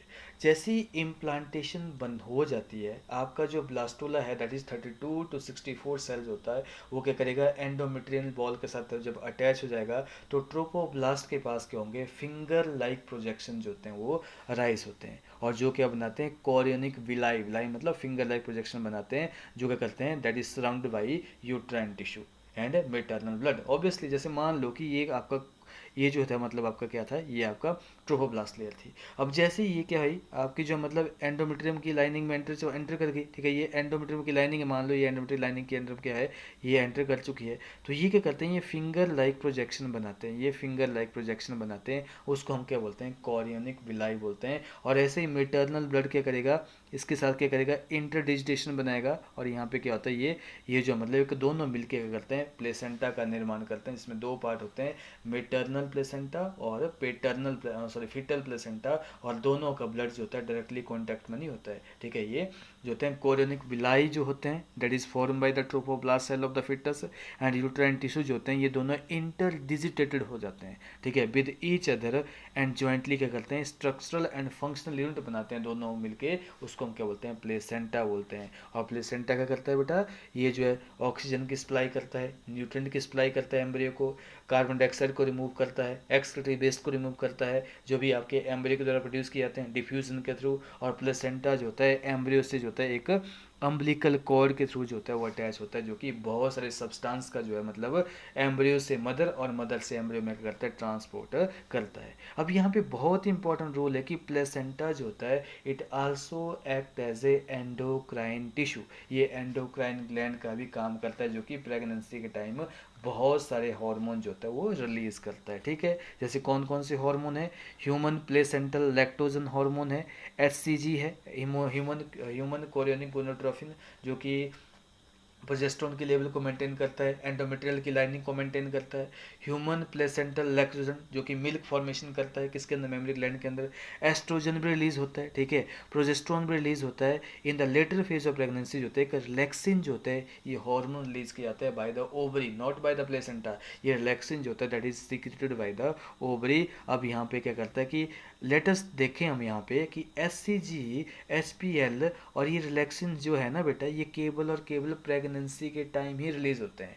जब ये SCG human chorionic gonadotrophin, human placental lactogen और रिलैक्सिन जो होते हैं they are produce in women only during the pregnancy. आपका एससीजी और एचपीएल जो होते हैं it is secreted by the placenta, लेकिन रिलैक्सिन जो होता है इसको सिक्रेट किया जाता है ओवरी के द्वारा। ये केवल और केवल प्रेगनेंसी के टाइम ही क्या होते हैं, रिलीज होते हैं। लेकिन कुछ ऐसे हार्मोन होते हैं जैसे एस्ट्रोजन है, प्रोजेस्ट्रोन है, कोर्टिसोल है, प्रोलैक्टिन है जो कि मिल्क फॉर्मेशन करता है मेमरी ग्लैंड में, थायरोक्सिन है जिसको थायराइड ग्लैंड सिक्रेट करता है, कोर्टिसोल है जिसको एड्रेनल ग्लैंड सिक्रेट करता है, प्रोजेस्ट्रोन एस्ट्रोजन जो होते हैं ओवरी रिलीज करती है। तो इनकी जो लेवल है ये पहले भी सिक्रेट होते हैं, लेकिन इनका लेवल जो होता है वो काफ़ी लार्ज अमाउंट में जो होता है मेटर्नल ब्लड में इंक्रीज हो जाता है during the later phase of the pregnancy. और increase production of these hormone जो होता है बहुत ही ज़रूरी है। क्यों? क्योंकि ये फीटल ग्रोथ को, मेटाबॉलिक चेंजेस को मदर में और मेंटेनेंस ऑफ प्रेगनेंसी को ये क्या करते हैं, मेंटेन करते हैं। तभी आपने सुना होगा कि अगर माता में आयोडीन की कमी हो जाएगी तो बच्चा कैसा होगा, एब नॉर्मल, डीफ, उसकी ग्रोथ जो है उसमें जो है मेंटल एबिलिटी अच्छी नहीं होगी। तो ऑब्वियसली ये हार्मोन जो होते हैं ये आयोडीन से बनता है आपका थायरोक्सिन हार्मोन, तो इसका लेवल भी आपको जो मतलब प्रेगनेंसी के टाइम जो होता है प्रॉपर होना चाहिए। ठीक है। उसके बाद जैसे ही इम्प्लांटेशन हो जाती है, प्लेसेंटा फॉर्मेशन हो जाती है, तो इनर सेल मास के करेंगे, ये 3 लेयर बनाते हैं, that is called as the outer layer बनाएंगे, एक्टोडर्म बनाएंगे, इनर लेयर बनाएंगे, एंडोडर्म बनाएंगे, और इनके बीच में जो कि मीजोडर्म जो होती है बनना स्टार्ट हो जाएंगी। और ये डिफरेंट लेयर के करती हैं डिफरेंट टाइप के जो मतलब ऑर्गन जो होती है ऑर्गेनिज्म में फॉर्म करती है। एक्टोडर्म क्या बनाएगी, आपका एक्टोडर्म अगर देखा जाए, अगर आप ऐड कर सकते हो तो एक्टोडर्म क्या करती है, ये जो मतलब स्किन बनाएगी, हेयर बनाएगी, नेल बनाएगी, इनेमल ऑफ टीथ का निर्माण करती है, स्लाइवरी ग्लैंड का निर्माण करती है, नर्वस सिस्टम पूरा का पूरा एक्टोडर्मल इन ओरिजिन होता है, मेमोरी ग्लैंड भी एक्टोडर्मल इन ओरिजिन होते हैं, आई के पार्ट हैं, ईयर है, पिट्यूटरी ग्लैंड है, पिनियल ग्लैंड है, और मेमोरी ग्लैंड होते हैं, सारे के सारे क्या होते हैं, एक्टोडर्म से ही बनते हैं। उसके बाद मीजोडर्म से क्या बनता है, मसल्स वगैरह, कनेक्टिव टिश्यू वगैरह, किडनी वगैरह या सिलोम वगैरह जो भी बनेगा वो मीजोडर्म से बनेगा। एंडोडर्म से क्या बनेगा, आपका इंटेस्टाइन, ठीक है, आपका stomach, Eustachian tube, middle ear, prostate, vagina, thyroid, और ये थाइमस और पैराथायरॉइड ग्लैंड जो होते हैं ये क्या होते हैं, ये आपके एंडोडर्म से बनते हैं। ठीक है। तो यहाँ पे एक चीज़ ये है कि मतलब आपकी जो एक्टोडर्म है, एंडोडर्म है, मेसोडर्म कहाँ से बनी है, इनर सेल मास से बनती है। मतलब it need to be mention here that कि इनर सेल मास जो होते हैं इसके पास क्या होते हैं, कुछ स्टेम सेल होते हैं जो कि जिनके पास पोटेंसी होती है, जिनके पास क्षमता होती है, जिनके पास एबिलिटी होती है to give rise to all tissue and organ. ठीक है, ये भी आपने याद रखना है। तो मैंने क्या बोला कि आपका ब्लास्टुला जो होता है वो इम्प्लांटेशन हो जाती है, ट्रोपोब्लास्ट क्या बनाएगा, कोरियोनिक बिलाई बनाएगा, और वो क्या बनाएगा, बाद में प्लेसेंटे का निर्माण करेगा। उसके बाद आपके जो इनर सेल मास होते हैं जो कि एक्टोडर्म, मीजोडर्म, एंडोडर्म बनाएंगे, जो कि हमारी बॉडी के डिफरेंट ऑर्गन को क्या करेंगे, तैयार करते हैं। उसके बाद क्या है, हमारा जो जेस्टेशन पीरियड होता है मैमल्स का वो कितना होता है, 9 मंथ होता है। तो उस 9 मंथ में क्या क्या चीज़ें डेवलप होती हैं, देखो यहाँ पे बोलता कि इन ह्यूमन बींग्स क्या होता है कि आफ्टर 1 मंथ ऑफ प्रेगनेंसी, जब पूरा 1 महीना प्रेगनेंसी को हो जाता है तो एम्ब्रियो का हार्ट बनता है। अकॉर्डिंग टू एनसीईआरटी क्या बनता है, एम्ब्रियो का हार्ट जो है बनता है। तो एम्ब्रियो हार्ट इज फॉर्म, और that is after 1 month. First sign of growing foetus जो होता है उसको हम क्या कर सकते हैं, स्टेटोस्कोप के द्वारा क्या करते हैं, उसकी हार्ट की साउंड को केयरफुली जो होते हैं ऑब्जर्व कर सकते हैं। तो एनसीईआरटी ये बोलते हैं कि आफ्टर 1 मंथ जो होता है इम्प्लांटेशन के बाद या फर्टिलाइजेशन के बाद जो होता है आपका हार्ट सबसे पहले बनता है। लेकिन अदर बुक्स क्या बोलती हैं, आपका जो है नर्वस सिस्टम पहले बनता है, लेकिन एनसीईआरटी के अकॉर्डिंग ही चलेंगे हम। ठीक है। और by the end of second trimester, यानी कि sorry by the end of the second month of pregnancy, उस टाइम पे क्या बनता है, वह दैट इज द फिटस के लिम्ब एंड डिजीज होते हैं, ये डेवलप होते हैं। फिटस लिम्ब एंड जो डिजीज होते हैं वो डेवलप होते हैं। और by the end of 12 week, आपका फर्स्ट ट्राइमेस्टर यानी कि 3 मंथ जब हो जाएंगे, तो मोस्ट ऑफ मेजर ऑर्गन जो होते हैं, सिस्टम जो होते हैं बन जाते हैं, बहुत सारे ऑर्गन सिस्टम बन जाते हैं। जैसे लिम्स जो होते हैं डेवलप हो जाएंगे, एक्सटर्नल जेनिटलिया जेनिटल ऑर्गन जो होते हैं वेल डेवलप हो जाते हैं। और फर्स्ट मूवमेंट अगर फिटस की देखी जाती है या उसकी बॉडी के ऊपर हेयर जो कि अपीयर होते हैं वो कब ऑब्जर्व किए जाते हैं, बाई 5th मंथ। ये क्वेश्चन आया हुआ था कि फर्स्ट मूवमेंट और हेयर ऑन द बॉडी जो होते हैं कहाँ देखे जाते हैं, 5th मंथ में जो है देखे जाते हैं। और by the end of 6 month यानी कि सेकेंड ट्राइमेस्टर जो होते हैं, body is cover with fine hair, eyelid जो होती हैं उसकी सेपरेट हो जाती हैं, आई लेसेस जो होती हैं फॉर्म हो जाती हैं। और by the end of 9 month of pregnancy जो होती है, फीटस जो होता है वो फुली डेवलप हो जाता है, फुली डेवलप हो जाता है, और वो it is ready to delivery के लिए क्या होता है, बिल्कुल ये तैयार होता है। ये भी आपने याद रखना है। ठीक है। अब लास्ट फेज आता है, that is parturition and lactation. देखो एवरेज ड्यूरेशन जो है ह्यूमन प्रेगनेंसी की कितनी है, 9 मंथ है, जिसको हम क्या बोलते हैं, जेस्टेशन पीरियड बोलते हैं। मोर देन 500 डेज होती है आपकी एलिफेंट की होती है, लेकिन ह्यूमन की कितनी होती है, 9 मंथ होती है, यानी कि डेज होते हैं, 280 डेज होते हैं, 282 डेज जितने होते हैं, ठीक है। और यहाँ पे क्या होता है, कैसे पार्चुरेशन होती है, vigorous contraction of the uterus जो होती है, यहाँ पे क्या होती है, विग्रस कॉन्ट्रैक्शन जो होती है वो जो है यूट्रस की स्टार्ट हो जाती है eight the end of pregnancy, जिसकी वजह से क्या होता है कि आपका फुली डेवलप फिटस जो होता है वो बॉडी के बाहर जो होता है वो एक्सपेल आउट कर दिया जाता है। इसमें क्या होता है कि पार्चुरेशन के जो सिग्नल है ना बेटा, वो कहाँ से आते हैं, वो आपके फुली डेवलप फिटस भी सिग्नल भेजता है, और प्लेसेंटा वो भी क्या करेगा, फिटस को क्या करेगा, वो सिग्नल भेजेगा, जिसकी वजह से क्या होता है कि थोड़ी बहुत यूट्राइन कॉन्ट्रैक्शन जो होती है स्टार्ट होती है, उसको हम क्या बोलते हैं, फीटल इजेक्शन रिफ्लेक्स बोलते हैं। और जिससे क्या होगा, ये जो फीटल इजेक्शन रिफ्लेक्स हुआ, ये क्या करेगा, ऑक्सीटोसिन की सिक्रीशन करवाएगा मेटरनल के पिट्यूटरी ग्लैंड, मेटरनल का जो पिट्यूटरी ग्लैंड है उसका पोस्टीरियर पोर्शन जो होता है ऑक्सीटोसिन रिलीज करेगा, और ऑक्सीटोसिन क्या करेगा, वो यूट्राइन एंडो मायोमेट्रियम के ऊपर एक्ट करेगा, और जिसकी वजह से क्या होता है कि मायोमेट्रियम में बहुत ज़्यादा स्ट्रॉन्ग एंड स्ट्रॉन्गर क्या होती है, कॉन्ट्रैक्शन होती है। और जैसे दो फिर जैसे ही कॉन्ट्रैक्शन स्टार्ट होगी आपके मायोमेट्रियम में, तो दोबारा और ज़्यादा ऑक्सीटोसिन जो होता है स्क्रीट होता है, जिससे होता है कि आपकी जो होती है विग्रस कॉन्ट्रैक्शन जो होती है यूट्रस में स्टार्ट होती है, और बेबी को जो है बॉडी के बाहर है एक्सपेल कर दिया जाता है, ठीक है। इसमें रिलैक्सिन हार्मोन भी रिलीज हो रहा है, जो क्या करता है, जो प्यूबिक सिम्फाइसिस है, जो कि लिगामेंट होता है जो प्यूबिक रीजन का, वो क्या करेगा, फ्लेक्सिबल हो जाएगा, जो सर्विक्स होगा वो डायलेट कर जाता है, और लेबर पेन जो होती है के टाइम क्या होता है, वो फिर बेबी को बॉडी के बाहर एक्सपेल कर लिया जाता है। तो फोर्सफुल जो भी मस्कुलर कॉन्ट्रैक्शन हो रही है, जिससे क्या हो रहा है कि that lead to the parturition, इसको हम लेबर पेन्स भी बोलते हैं। और जैसे बर्थ की बेबी की बर्थ हो जाती है, उसके बाद क्या होता है, प्लेसेंटा और अम्बिलिकल कॉर्ड का जो रिमेन है उसको भी अनदर सीरीज ऑफ जो है कॉन्ट्रैक्शन के थ्रू जो होता है मतलब रिलीज कर दिया था, उसको हम बोलते हैं आफ्टर बर्थ, उसको हम बोलते हैं आफ्टर बर्थ बोलते हैं, ठीक है। ये भी आपने याद रखना। देखो, average duration of human pregnancy क्या है बेटा, इट इज़ 9 मंथ है, ठीक है, which is called as the gestation period, इसको हम बोलते हैं। विग्रस कॉन्ट्रैक्शन जो होती हैं of the uterus at the end of pregnancy cause expulsion और डिलीवरी ऑफ द फिटस, और process of delivery of foetus जो होता है that is called as the child birth is called as the parturition, और parturition is induce by complex neuro endocrine mechanism, और signal for the parturition जो होते हैं कहाँ से ऑरिजिनेट होते हैं, फुली फिटस से और प्लेसेंटा, जो क्या करेगा, which induce mild uterine contraction called as the foetal ejection reflex बोलेंगे।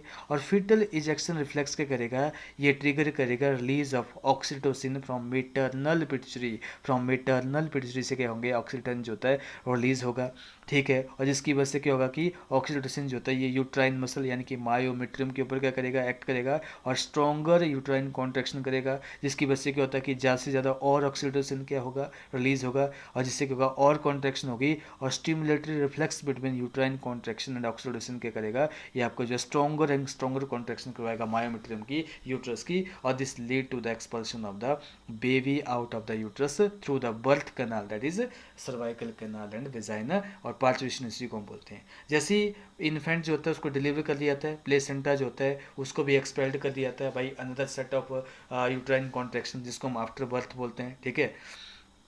Obviously what do you think doctor inject करते हैं इंड्यूस डिलीवरी, ऑक्सीटोसिन ही क्या करते हैं, अर्लियर क्या करते हैं, इंजेक्ट करते हैं। अब देखो मेमरी ग्लैंड क्या होते हैं, तो मेमरी ग्लैंड ऑफ फीमेल जो होते हैं इनमें क्या होता है, डिफ्रेंशिएशन होती है ड्यूरिंग प्रेगनेंसी, और ये क्या करते हैं, ये मिल्क प्रोड्यूस करना स्टार्ट करते हैं। देखो मिल्क सिक्रीशन जो करते हैं ना मेमरी ग्लैंड में, वो हार्मोन है आपका प्रोलैक्टिन, प्रोलैक्टिन क्या करेगा, मिल्क सिक्रीशन जो होता है वो क्या करेगा, कॉज करेगा मेमरी ग्लैंड में, और ये प्रोलैक्टिन कौन स्क्रीट करता है, ये एंटीरियर पिट्यूटरी क्या करेगा, स्क्रीट करेगा। तो मिल्क स्क्रीशन या मिल्क जो स्क्रीशन सिक्रेटिंग हार्मोन कौन है, ठीक है, that is called as a prolactin. लेकिन जो मेमरी ग्लैंड से जो होता है मिल्क को इजेक्ट करवाता है उसको हम क्या बोलते हैं, दैट मिल्क इजेक्टिंग हार्मोन, या इसको हम बर्थ हार्मोन भी बोलते हैं, that is called as the oxytocin, ठीक है, ऑक्सीटोसिन। और ऑक्सीटोसिन की तो आजकल क्या है, आजकल आर्टिफिशियल फॉर्म भी आ गई है, उसको हम क्या बोलते हैं, पिटोसिन बोलते हैं, PITO सिन, पिटोसिन भी बोलते हैं, ठीक है। तो मिल्क फॉर्मेशन करने वाला हार्मोन कौन सा है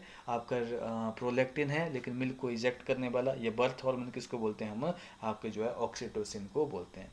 जो पहला जो गाढ़ा पीला दूध है उसको हम क्या बोलते हैं, कोलेस्ट्रम बोलते हैं। तो मिल्क जो होता है एंड ऑफ द प्रेगनेंसी में स्टार्ट हो जाता है, ठीक है, इसको हम लैक्टेशन बोलते हैं। और ये क्या करेगा, ये मदर को हेल्प करेगा फीडिंग द न्यू बॉर्न।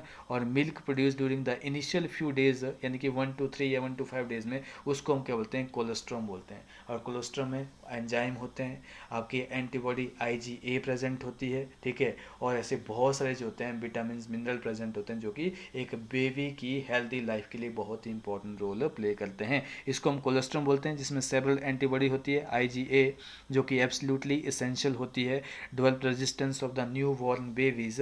और breast feeding during the initial period of infant growth जो होता है, इसको डॉक्टर के द्वारा क्या किया जाता है, रिकमेंड किया जाता है to bringing up healthy baby. तो this is all about your क्या है ये, इट इज़ ह्यूमन रिप्रोडक्शन के बारे में। तो हमने क्या पढ़ा, हमने ह्यूमन रिप्रोडक्शन के बारे में तीन चीज़ें पढ़ी, हमने 3 इवेंट पढ़े। Number 1 is called as the pre fertilization event, जिसमें क्या होगा, गैमेटोजेनेसिस आती है, जिसमें हमने स्पर्मेटोजेनेसिस के बारे में डिटेल में स्टडी किया। हमने जो है oogenesis के बारे में डिटेल में स्टडी किया। फिर हमने गैमेट ट्रांसफ़र के बारे में पढ़ा, इंसेमिनेशन के बारे में पढ़ा, ठीक है। उसके बाद हमने फर्टिलाइजेशन के बारे में पढ़ा, जाइगोट फॉर्मेशन के बारे में पढ़ा। और हमने ये भी बताया कि कौन जो है बेबी गर्ल के लिए रिस्पॉन्सिबल है, that is father is responsible for baby girl. उसके बाद हमने पोस्ट फर्टिलाइजेशन चेंजेस में आपसे 2 celled, 4 celled, 8 celled, 16 sailed morula के बारे में बताया। उसके बाद हमने फिर ब्लास्टुला के बारे में पढ़ा, जिसमें ट्रोफोब्लास्ट सेल क्या करते हैं, आपके प्लेसेंटा का निर्माण करते हैं, ठीक है। और आपके जो इनर सेल मास के करेंगे वो आपका एम्ब्रियो का निर्माण करते हैं, एक्टोडर्म, मेसोडर्म और एंडोडर्म का निर्माण करते हैं। उसके बाद क्या होगा, हमने क्या पढ़ा, बोन पार्चुरेशन क्या होती है, और पार्चुरेशन के टाइम या प्लेसेंटा क्या होता है, और आपका जो मतलब एम्ब्रियोनिक डेवलपमेंट कैसे होती है इसके बारे में डिटेल में हमने स्टडी किया, ठीक है। और साथ में हमने क्या पढ़ा कि ऐसे कौन से हार्मोन हैं जो कि प्रेगनेंसी के टाइम में रिलीज होते हैं, जैसे HPL, human placental lactogen, human chorionic gonadotrophin और रिलैक्सिन जो होते हैं, ये केवल प्रेगनेंसी के टाइम में रिलीज होते हैं। लेकिन एस्ट्रोजन, प्रोजेस्टेरोन, थायरोक्सिन वगैरह जो होते हैं, कॉर्टिसोल वगैरह जो होते हैं, इनकी जो ये तो नॉर्मल लाइफ में भी क्या होते हैं, रिलीज होते हैं। लेकिन प्रेगनेंसी के टाइम जो होती है इनकी सिक्रीशन जो होती है काफ़ी ज़्यादा फोल्ड में जो होती है इंक्रीज कर जाती है। इसके बारे में हमने डिटेल में किया। हमने पार्चुरेशन के बारे में पढ़ा, हमने जो ऑक्सीटोसिन का रोल पढ़ा, ठीक है, फीटल इजेक्शन रिफ्लेक्स के बारे में पढ़ा। उसके बाद हमने जो कोलेस्ट्रम या मिल्क के बारे में स्टडी किया, ठीक है। इसमें कौन सा हार्मोन है जो मिल्क फॉर्मेशन करता है मेमरी ग्लैंड में, प्रोलैक्टिन, जिसको कौन रिलीज करता है, एंटीरियर पिट्यूटरी। और कौन सा हार्मोन है जो कि मिल्क की इजेक्शन करवाता है, that is called as a birth hormone, जो कि पार्चुरेशन में भी इम्पॉर्टेंट रोल प्ले करता है, उसको हम क्या बोलते हैं, ऑक्सीटोसिन उसको हम बोलते हैं। तो this is all about year human reproduction. तो इसी के साथ ह्यूमन रिप्रोडक्शन का जो चैप्टर है वो भी आपका कंप्लीट होता है। इसमें बहुत सारे क्वेश्चन होते हैं आपके एग्जाम में बनते हैं। ओके।